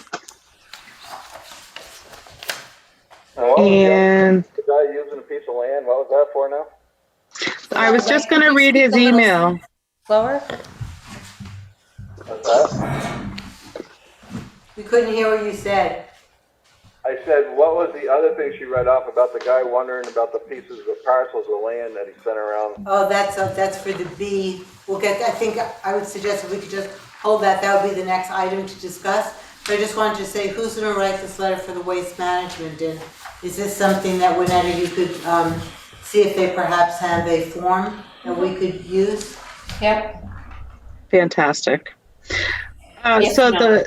If not, could I ask Doris to write it where she's our representative? Sure. I think that would be appropriate. Or if you get the information, send it to me, I can also write it. Okay. Either way. And the other item that Mike was asking about, and I'm sure I will read the email that was sent from Patrick Kitchen, Wednesday, February 2, to the town of Newfane. Our town pollinator project, Be the Change. Hello, Juanetta. My name is Patrick Kitchen, and I'm contacting you on behalf of Be the Change. You had expressed interest to your project, and then Newfane would consider joining us in our mission. I know you expressed needing more details about the project, so We would provide the seeds and the labor so it would come no expense to Newfane. We just need to be allowed to plant our pollinator habitat on an acre of Newfane's land. This would most likely get started for the summertime if the town can get it passed in time. Would love to talk to you more about it if you have any questions by email or phone, but please let me know how I may be able to push things along for this project. Thanks so much for your interest in the pollinators. Patrick Kitchen. So the acres or the town-owned property that he's looking at is D6 on Newfane Hill Road, E66 on 28 Stratton Hill Road, F38.1 on Dover Road, F63 on Dover Road, F51 279 Dover Road, E28.1 Dover Road, B138 44 Steepway, and D157 Browns Road. That's the dump site with the solar panels. I'm not sure that's appropriate because solar panels. When we talked about this last year, we were talking about these properties along Dover Road that were flood zones. Right. The Downing's former residence and I don't remember the owners' names, but the people who lived in between the yellow house that got swept away. I'm personally in favor of all the Dover Road properties. It would look so beautiful.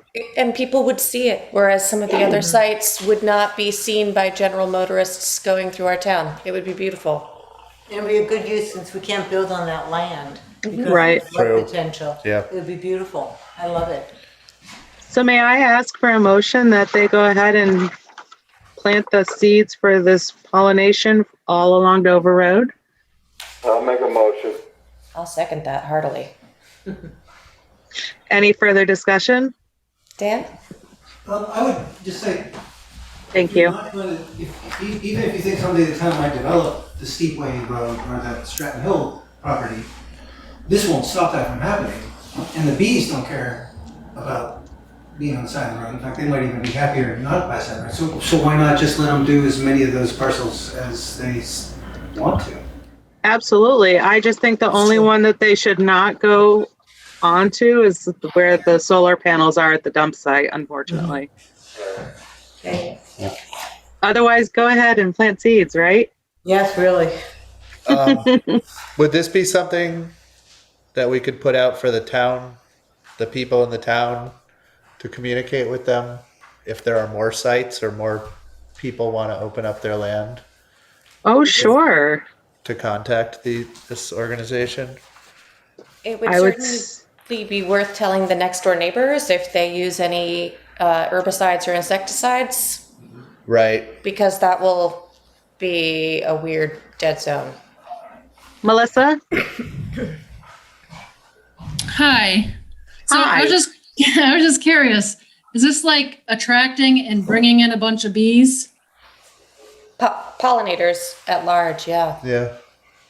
Because my only concern is I have a kid that's like allergic to bees, and how many other people around town, that this may. Well, that's why we're voting on having it on the sites that are owned by are on this list. And if there's anyone else that's interested and wants to be involved in it, they can contact Patrick Kitchen and call Juanetta for his information. Okay. But not just to go willy-nilly about the town and just do whatever. But the sites that are on here seem to be pretty good because they're town-owned properties. Yeah. No, I just thought I'd mention that, just, because I have a kid that's deathly allergic to bees, so. Yeah, that is a good idea. It's That is a good food thinking. to think about, Absolutely. Something where I wouldn't want him walking or riding a bike past up Dover Road, that's for sure. That will eliminate any of that kind of things for people like him. Thank you for that. So there is a motion on the table that the along Dover Road and then if anybody wants to reach out for further properties that they'd like to see this interest go forth. Any other further conversation?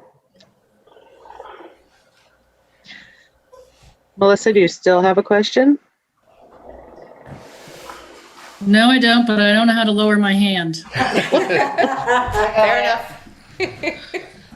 All right, all those in favor say aye. Aye. Aye. Aye. No opposed. Okay. So there's a motion on the table and a second for the administrative assistance report. Is there any further discussion? Can we just talk about the ticket report for a minute? Sure. I think it's just worth perusing to notice, or maybe, I don't know, maybe it's hopeless, but the extent to which we're getting the level of coverage that we're paying for. And there certainly wasn't much in March. At least No. reflected in the number of tickets that they gave on just 2 days. So I just don't know if they actually were patrolling more than those 2 days.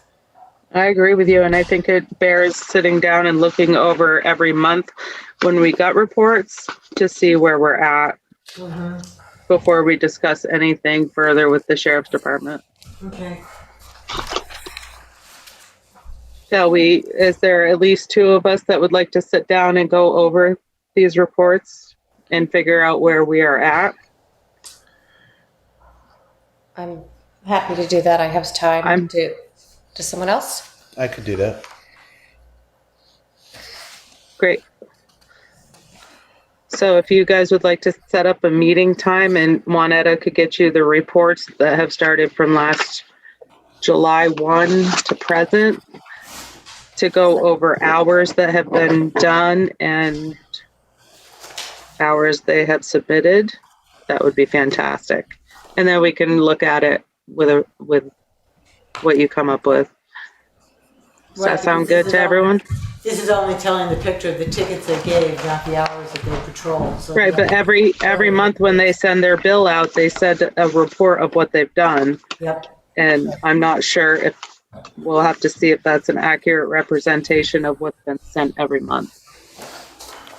So it's a cross-reference, Yeah. pretty much is what it is. Excellent. Thank you so much for volunteering. I really appreciate it. Is there anything further on the administrative assistance report? Hearing none, all those in favor say aye. Aye. Aye. Great. Now we're on to Melissa with our treasurer's report, and she's still here. Yay. I was not doing a treasurer's report. Actually, I was just here for the ARPA thing. Well, that's your treasurer's report. There you go. Thank you. So Melissa, do you want to just briefly describe what the issue is with that we have to decide on this month, so then the select board can take a vote? Yes, so it was suggested by Katie Buckley at the LCT about doing the single allowance. Sorry. That's okay. And she suggested that we go ahead and do the single allowance because it would make things a lot easier for the reporting, a lot more streamlined. And you can still do any of the projects or the infrastructure projects that are, in the guidelines if you still choose a single allowance. So I guess that's something you guys would have to vote on, and it has to be selected by April 30th, I think it is, for the projects and the expenditure reporting. And as I understand it, this selecting this just makes the paperwork much easier for us, easier for the federal government too, and it just streamlines the whole process. So there's no downside from everything I've read to doing this. It only is an ease of reporting for us with the same ability to fund all the same types of projects as if we didn't do this. So I think the government is basically, when they came out with their new guidance on ARPA, the new Treasury rules, they added this as an option. My sense, they said for any any municipality that received up to $10 million. So those are fairly large municipalities considering we got 440,000. I think it must be a way just to reduce paperwork and streamline the whole process. So it's easier for people to use the monies without having to do a just huge amount of work. And the only gotcha is you have to decide this month and tell the government this month that you're doing it. So when Melissa does her reporting for April to them, she would have to indicate that we were making this choice if that's what we want to do. I personally would strongly recommend in favor of it. I think it makes sense. Yeah. I think it makes sense. Is there a motion? I make a motion that we use this designation for Newfane and report it as such this month. Second? I'll second that. Thank you. Any further discussion? Hearing none, all those in favor say aye. Aye. Aye. Unanimous. Great, thank you so much, and thank you for looking into that and getting the information back to us. Sure. And we have no committee reports? There's none on the schedule. There's no unscheduled members of the public. And so we'll move to the old business, and we're looking at readopting Newfane ordinances and policies. Do we want to do this evening or reschedule it yet one more time? I wrote the let's do it. We're all here. Yep. I could come in and sign tomorrow after work. Are there any changes to the ordinance or policies that anybody would like to see? No. No. Is there a motion to readopt the ordinance? Is there a second? I second. Any discussion? Hearing none, all those in favor say aye. Aye. Aye. Aye. Great, so everybody can sign them, and Mike, if you can stop in, I will stop in and sign tomorrow one at a. Thank you. All right, great. And now we have Julia Tadlock for an update on her Newfane flea market. Thank you for having me back.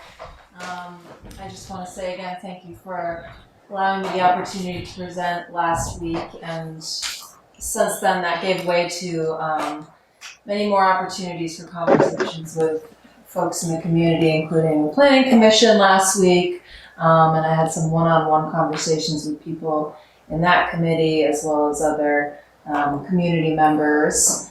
And I just, I know this isn't, the topic of debate, but having Chris and Maxwell talk about what the people want, it's been hammered home many times in my conversations that this is a very popular proposal, or the town of Newfane is very much in support of the Newfane flea market reopening, which has been very heartening to me. And so since seeing you, I took some of your comments in about the budgeting and the projections, and I made some spreadsheets which printed out horribly, I'm afraid to say. But I sent those to Juanetta with a sort of updated budget. And I guess the real thing that the headings didn't even come out on these, but there are two separate ones here. The one that have the more blue bars on the bottom. This is my high-end projection. This is for my ideal number of vendors per week, which would be 43, somewhere in the mid 40s.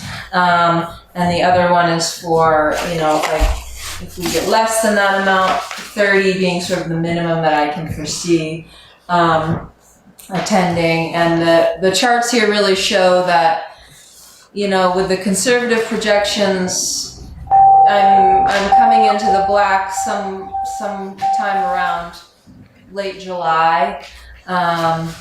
and just barely able to, make back the money I put in, and then, have a little bit more to cover my expenses in terms of my labor.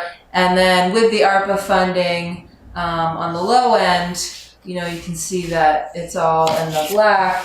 And with the higher end projections, these bars in blue indicate the money that I'm able to then reinvest back into the flea market for the subsequent seasons, etc. And I have now published the website for the flea market with the application on it, and I released that to the folks that have already expressed interest on Friday, and I publicly posted that today. So in the 3 days, I have a dozen applicants so far. So I'm hopeful that there will be a good amount, good numbers there in terms of applicants and vendors. Yeah, those are sort of my big updates. I'm really here to see what the updates came from the ARPA funding reports.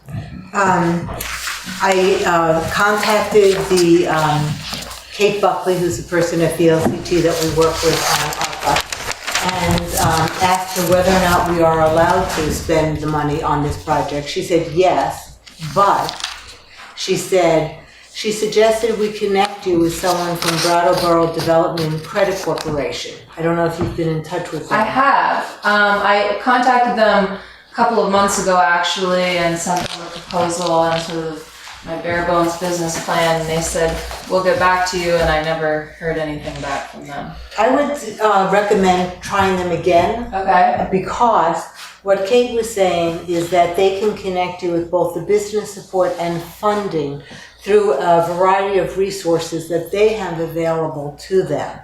So I think it is worth investigating that option for two reasons. One, it's another source of money. And two, obviously the select board has not voted on this. I'll just tell you my own personal feeling at this point in time. I'm delighted that you're working to reopen the flea market. I think it would be great. I have to admit, with all the different ideas that have come up about how to spend the ARPA money, at this point in time, I feel personally very protective of it, and I'm nervous about spending it on, before we've done really a full analysis of what all of the opportunities are. So I personally would want to wait until we had more of an opportunity, to see if you can find funding from other sources, like from what BDCC might be able to do, as well as looking to see all the full range of projects that the town may want to consider for our future development. Because having this chunk of change is probably not likely to happen again in the near future. And there's so many infrastructure, development, housing, so many things that people would have wanted to do in Newfane for so long that that we haven't been able to find funding for. That at this point in time, I personally, and again, just talking for myself here, I just feel like I personally wouldn't be ready to vote on something like this now. And I would want to wait until, at least until we have finished our meetings. We have another meeting in 2 weeks, and then having time to discuss it and think about what we might want to do. That's my personal feeling. And if you would like us to, or even me, I would definitely do this, contact BDCC and ask them to please get back to you. Sure. We definitely know some folks there that we could appeal to, and I would be personally, and I'm sure Angela would, as the I agree. chair, would be happy Absolutely. to we'd be happy to assist you in those ways. My understanding is that they provide more funding in terms of loans and lines of credit and stuff like that. which would be different than what I'm asking for in terms of this support. I understand that, and I appreciate that, and that there are obviously a lot of things on the table. I was just sort of struck by, the main reason why I came to the select board for this was because of the Planning Commission survey and the results published there.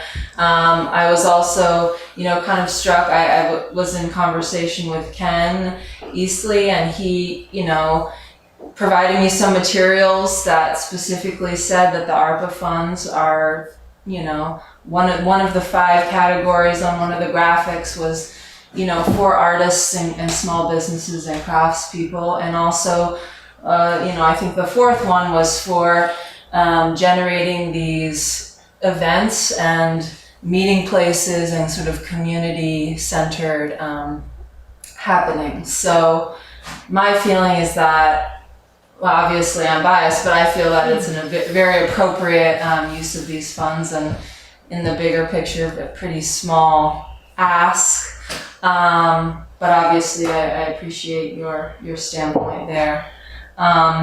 We are closing in on, about 7 weeks from the opening, so shifting gears completely to, pursuing funding sources through a different avenue is sort of a difficult thing to wrap my mind around with all the other things that I have on my plate. But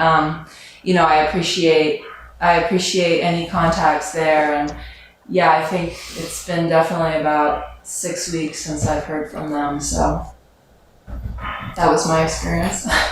That's too bad. I'm sorry about that. Well, one of the things I feel about this is that's why I say I'd like to really see exactly if there is something to be used like this.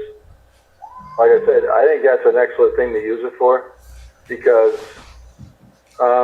it does help the whole community that's been in this town forever.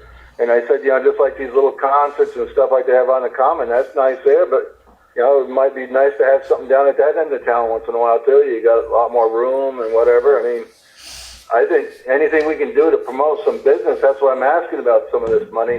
It can be used for this kind of stuff, because it's nice to plan what we want to do for the town in the big picture, but like I said, we're looking at millions and millions of dollars. We do any of that other kind of stuff. We're looking at huge investments, and I think if you have a chance to try to make some more businesses come into town so people aren't just driving through Newfane.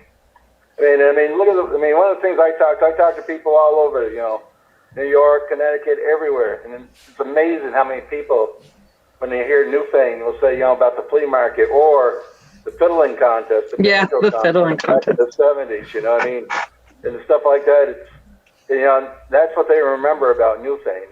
There was a lot of people that attracts and comes up here. It's nice to live off the local people that we can. We got to have stuff for locals too, but Vermont is a tourist state pretty much, and if we don't have that money coming in to generate money for a lot of other people, just like she says, she's got 40 or 50 people. There's 40 or 50 people. It's about like the Heritage Festival, but it goes on every weekend. And I said, there's 40, 50 people that have a chance to make a living there or something, I think it's a perfect use of some of this money. Thank you. Anyone else? I'd be in for it. I will expand on Mike's thing. It's a visual representation of something that is actually happening with the money, as well as providing networking and exposure to small businesses throughout our area, which is all working towards the goals of having revitalization, which it does need to be considered. It is a relatively small sum. And it's something that while we're working on the rest of it, the town can visually see is happening with the money that has been allotted to us. How much money is it, and what percentage of the money that we're getting is it? I'm sorry, I don't know that. I've asked for support in the amount of $15,000. And what is your total expenses you envision? Right now with the updated budget, it's at 1690 or something like So that. you're asking the town to put in 15, almost like more than 90% of the cost to get your personal business started. To get this initiative off the ground, yeah, based on all the expenses for, you know, the lease and the insurance. So And here's where I run into a problem. As a business person, you're asking the town to pay almost the whole cost of getting this off the ground. And I'm perplexed at the fact that as a business person, you're not taking on more of the responsibility and the risk to make it happen, to have that ownership for the project by taking on more of the costs. To ask the town, I mean, why wouldn't any business then come and make a similar kind of request? well, that's just a little over what was earmarked in the survey from the Planning Commission expressly for these types of events. So as it was there, I figured I would ask for that amount. I mean, But that was really just, those were numbers that we came up with, just sort of like play money to figure out Sure. what people's priorities were. I don't personally see a correlation between the number that was in the Planning Commission report and then asking for that amount of money. I can understand asking for some support, but the amount of support that you're asking for, when it's overwhelmingly almost the entire cost, it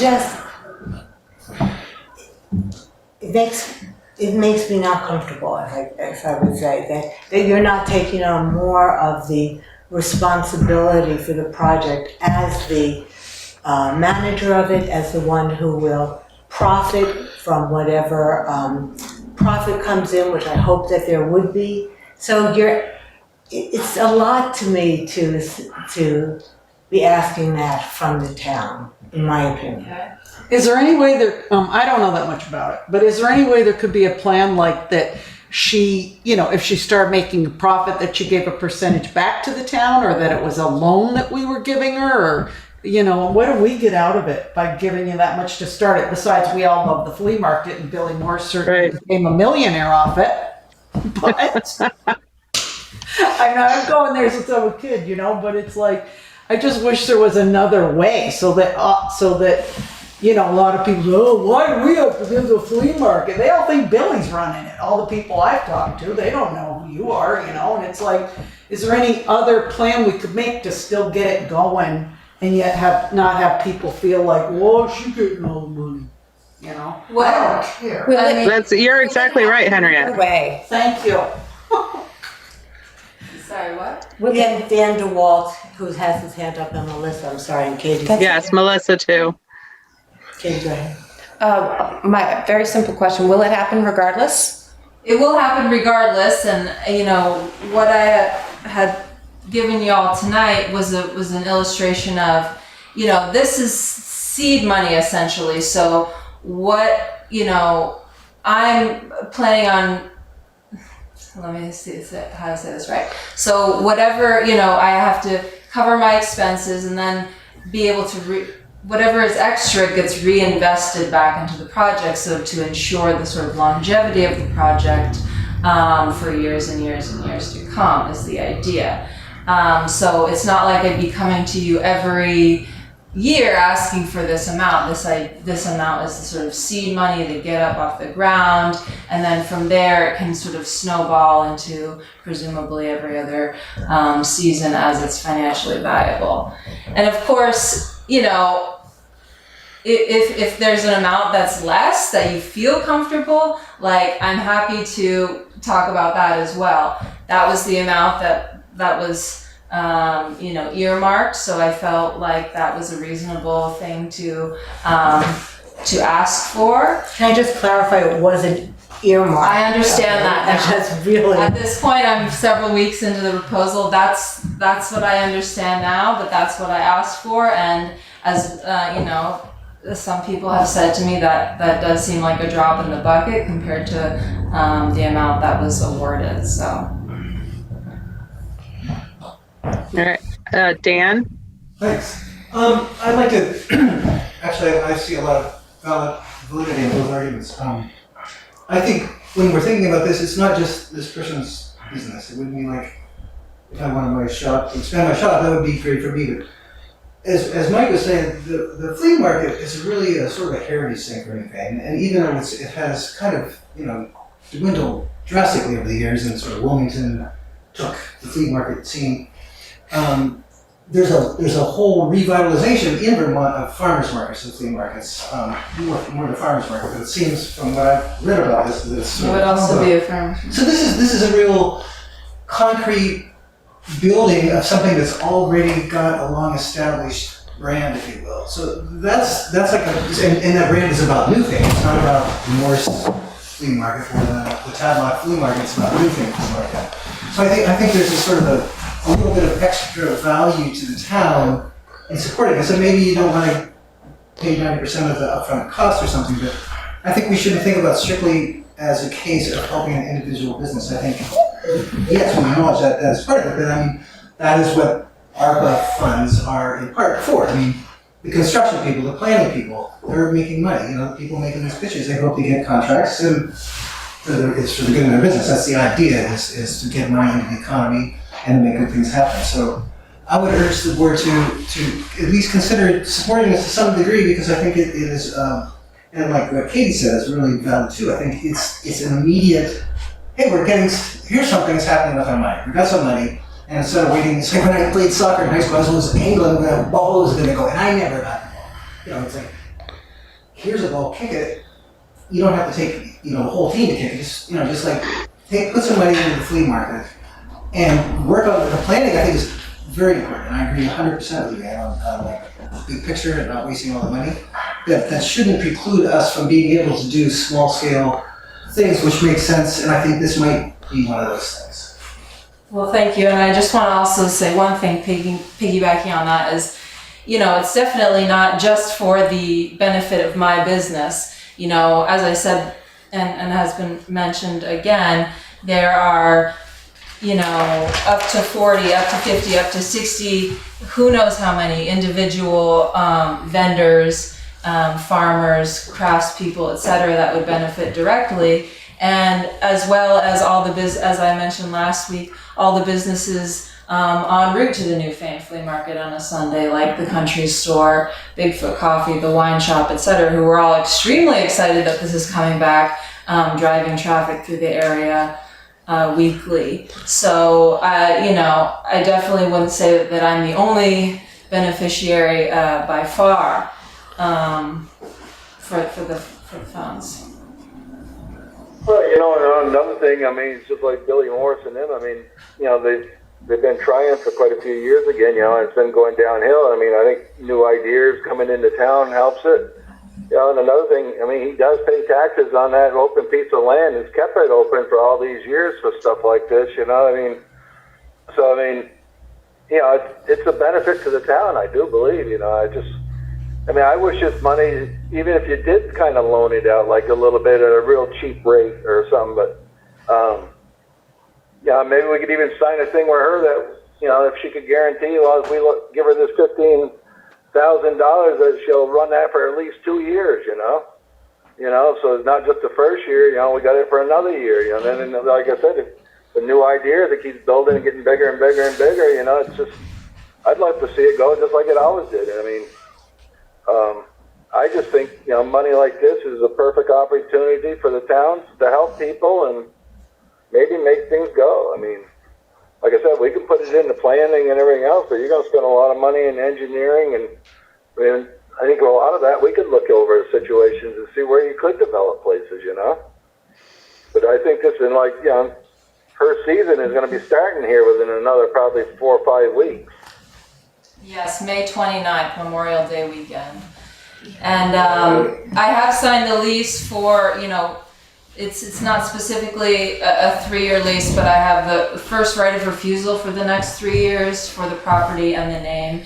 And just to be very clear, it is important to Bill that everyone here knows that he is not attached to this project. I am Julia Tadlock with my market managing businesses here, asking for the support. But he's given me his blessing. He's going to help me, but he is now passing it along. He no longer wants to be involved. But yeah, it is my intention to keep it going for as long as possible. I mean, I've been doing this now in Brattleboro for 5 years, very successfully, and I'm settled in Newfane, and I have every intention of keeping this going for as many years as I can. And if I have the ability to reinvest this amount of money year after year from whatever is invested this year, it'll be a lot easier for me to do that in the subsequent years. I would say that. So, Select Board, where do we stand on this? That's how I feel on it, so I'd make a motion that we do it, but if you guys, that's up to you to vote on that. Hold on, Mike. Did Melissa not have a comment anymore? Melissa, did you I think she learned how to take her hand down. I did, but, well, I was just gonna mention, and I don't know, Anne, if you had talked more about this with Katie Buckley at BLCT, and she was telling me that if we did any loans or giving people money for ARPA, that we would have to be making sure as a town that they were in compliance with using the ARPA funds. And I don't know if you talked to her about, if they are not in compliance and the town's responsible for that and what that means for us as a town. I did not have those discussions with her. I just read you what she said to me in an email. Okay. So hold on 1 second. There is a motion on the table for Mike to go ahead and award that $15,000 to the Newfane flea market. Is there a second to that? Just to clarify, it's to me for the purposes of the Newfane flea market. Only clarifying that because Bill Morse is the original Newfane. Yes, he is the flea market. So I just want to be clear about the semantics. Julia Tadlock. The original Newfane. The original. Was on the common, and the church is the one that put it on. That was the original. And then Earl got the, idea to have it up at the field. I'm sorry, I just had to give you that. Thank you, Henriette, for our history lesson. I appreciate that. Well, I tried. So is there a second to Mike's motion first before we have further conversation?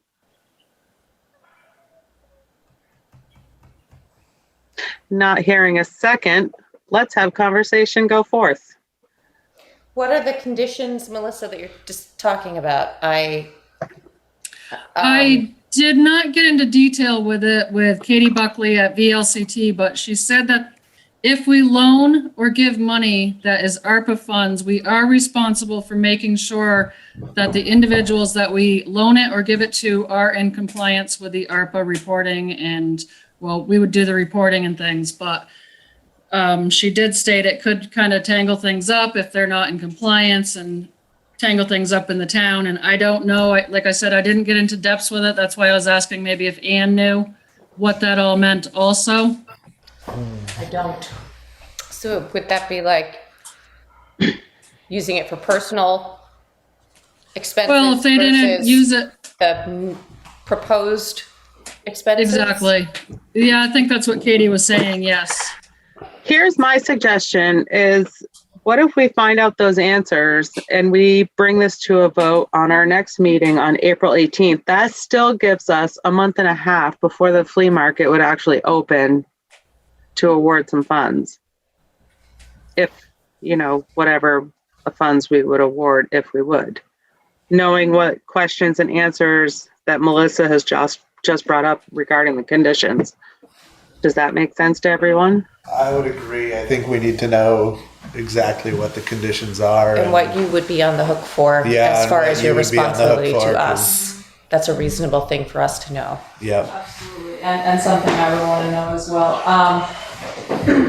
Just to be clear, this is a loan amount or a grant or sort of more like a grant amount? I think in the conversations that we will have with who Melissa was talking about, it would to find out all of the above. Okay, Yeah. okay. I would continue looking into other means in the meantime, just Yeah. because it's another 2 weeks down the road. And like Ann said, that her and I will send an email out to the contact at the credit corporation just to give them a little nudge your way. Yeah, they can move a bit slower over there. I've found. I've worked with them a bunch. I would also, I do support this to an extent. I agree with Ann. It is a lot to ask 90% of the entire expenditure for what is essentially a private business. That being said, Windam County has the highest per capita rate of artisans working in the United States in a person-by-person basis. So all the markets we can have really do benefit people like me, people like Dan. Even if we don't want to head out and set up a booth, just having more people out there doing this does benefit us and our businesses. So I would support a certain amount. I don't think I could stand behind 90% of the entire expenditure being awarded, but I could see something. But I'd like to know more about what we're all on the hook for.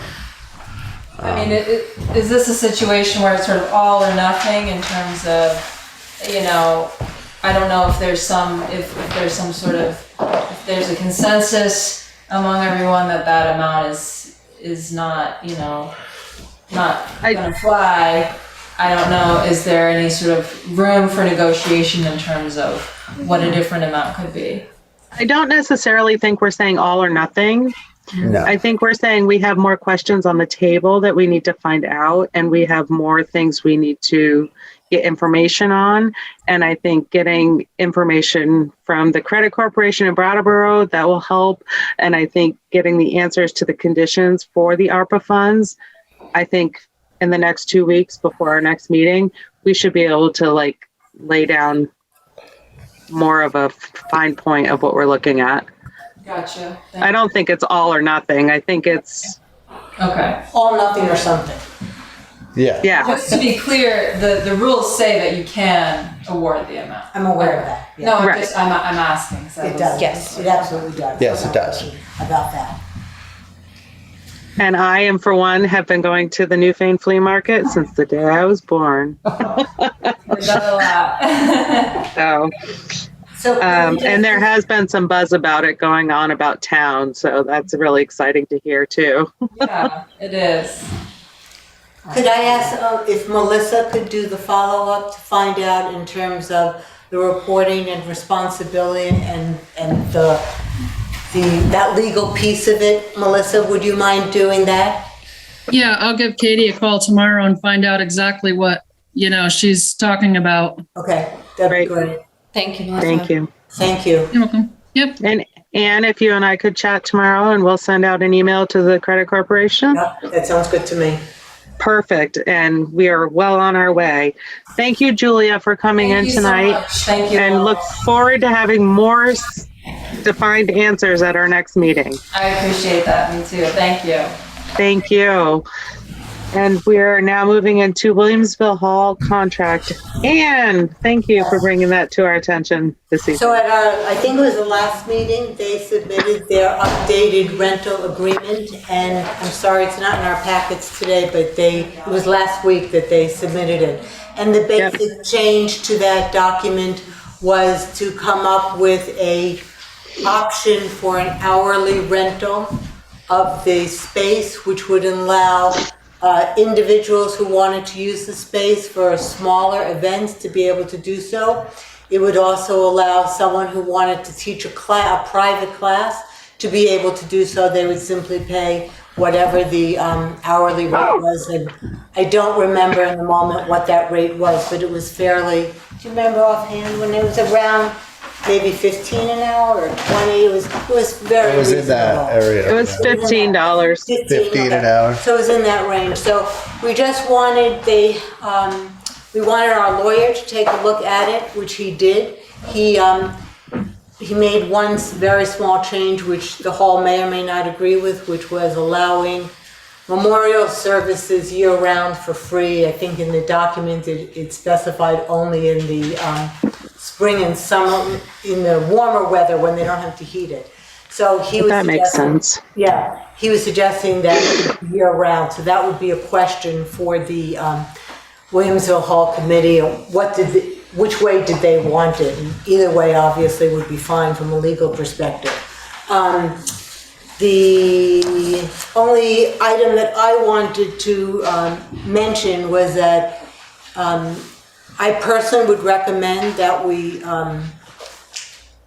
vote in favor of the hourly rate, but I wanted it to be very clear that in doing so, it's allowing more people to be able to use the space. So it would mean that if a teacher wanted to teach a class, whatever kind, and the teacher wanted it to be for vaccinated people only, as long as it is a private class, they could do so. Private class would mean that the hall is not publicizing it, the hall is not collecting the money. It would be as if someone had rented the space to have a family wedding or a family reunion or whatever it may be. It can't. We can't. It's so they could have stricter enforcements. Say it again. Isn't it so they could have stricter enforcements to protect who is coming? Right, if it's a private class, yes. A private class, yeah. Then they can control that aspect. But I just wanted to be very, very, very clear that this is not a town building being used by the town for, to allow limiting access to only vaccinated people, because we're not allowed as a town to do that. So I just wanted to be crystal clear about that issue of private versus town-sponsored use of the space. So I would make a motion to vote in favor of the changes allowing an hourly rate for private use of the Williamsville Hall space. I think There a that's second? helpful on so many levels, and I second that. Is there any further discussion? Hearing none, all those in favor say aye. Aye. Aye. Excellent. you still Sorry there? about that. Yeah, I said aye. Okay. Juanetta, can you please contact Steve Levine and let him know that we have approved? I'm also going to contact him if you don't mind, because I want to just talk to him about what the lawyer said in terms of that clause. Well, then why don't we just have you and contact him, and if he has any questions, he can call. Get in touch. Okay. Or somebody can readjust the contract so that Juanetta has an updated copy. Yep. That would be perfect. Great. Any other old business? Any new business? All right, so we're going to go into correspondence. I have an email here from Erica Walch, dated Friday, March 25, 2022. Dear Select Board, I want to second what Dan DeWalt said about exploring composting toilets when thinking of wastewater disposal. Urine can also be recycled. The national leader on urine recycling is located in Brattleboro, the Rich Earth Institute. They turn human urine into fertilizer for farms. A few years ago, they were looking to partner with municipalities interested in setting up large-scale urine collection systems. You might want to invite them to the table. Also, a company called Sunmar makes large solid waste collection systems for composting human solid waste. It's much less expensive and more sustainable than traditional septic systems. Sincerely, Erica Walch from Hobby Hill Farm. That is great information, and we will definitely bring that to the table when we get further with our septic system talking. The next letter I have is from West River Valley, Mutual Aid, dated March 31st to the Newfane Select Board. We write to ask that you make a request for Newfane to be added to the list of towns that support the Vermont Declaration of Inclusion. Newfane was one of the first towns in Vermont to make a statement affirming our commitment to diversity and inclusion. It has been on our town website since it was adopted in September 2020. It says, the town of Newfane condemns hate speech, prejudice, and acts intended to induce fear in any person based on their identity. We are a community of diverse backgrounds and opinions, and we draw strength from it. Everyone deserves to be treated with dignity and feel safe in our beautiful town. Based on this statement, Newfane is invited to be included on the list of towns that have adopted a Declaration of Inclusion. That list currently includes 39 towns that have made similar statements, as well as the Vermont League of Cities and Towns, the Vermont Chamber of Commerce, the Vermont Association of Planning and Development Agencies, and the Governor's Office on behalf of the state of Vermont. More information is available at btdeclarationofinclusion.org. To be added to the list, the Select Board just needs to send a request to the organizers of the Declaration of Inclusion. We've included sample language that can simply be put on letterhead and signed, or revised as you like. The list of towns adopting the Declaration of Inclusion is receiving wide press coverage and is intended in part to promote business and tourism. It also may be useful for grants and attracting cultural opportunities in the future. Most importantly, it emphasizes for residents and visitors alike that everyone is welcome in Newfane and that together we reject hate and prejudice. Newfane's values make us proud to live here and to be raising our children here. If you'd like to learn more, we encourage you to reach out to the organizers of the list with questions or additional ways to participate in this initiative. We would be happy to connect you. Thank you. Diversity, Equity, and Inclusion Working Group, West River Valley Mutual Aid. And the sample letter they have included at the bottom says, Dear Vermont Declaration of Inclusion Initiative, on September 21st, 2020, the town of Newfane made the following statement. The town of Newfane condemns hate speech, prejudice, and acts intended to induce fear in any person based on their identity. We are a community of diverse backgrounds and opinions, and we draw strength from it. Everyone deserves to be treated with dignity and feel safe in our beautiful town. We made this statement out of a desire to share our community's inclusive values. In light of this, please include Newfane on your public list of communities that have made declarations of this inclusion. Thank you, Select Board, Town of Newfane. That's the subject letter that has been asked for us to do, and I am personally in favor of it. Anyone else? Shall we have a motion to send this letter out? I would make a motion to support and send this letter out. I will second that motion. Any discussion? Hearing none, all those in favor say aye. Aye. Aye. Aye. Aye. Thank you, town. And I would like to thank everyone for being present. I'm sorry I couldn't be at the table with all of you. I really like being there with you guys. And I hope everyone has a great evening. I'm going to turn the rest of the meeting over to Anne to finish up with pay orders and adjournment. Thank you all. It's been a great evening. Thanks, Angela. Thank Feel you. better. Thank you.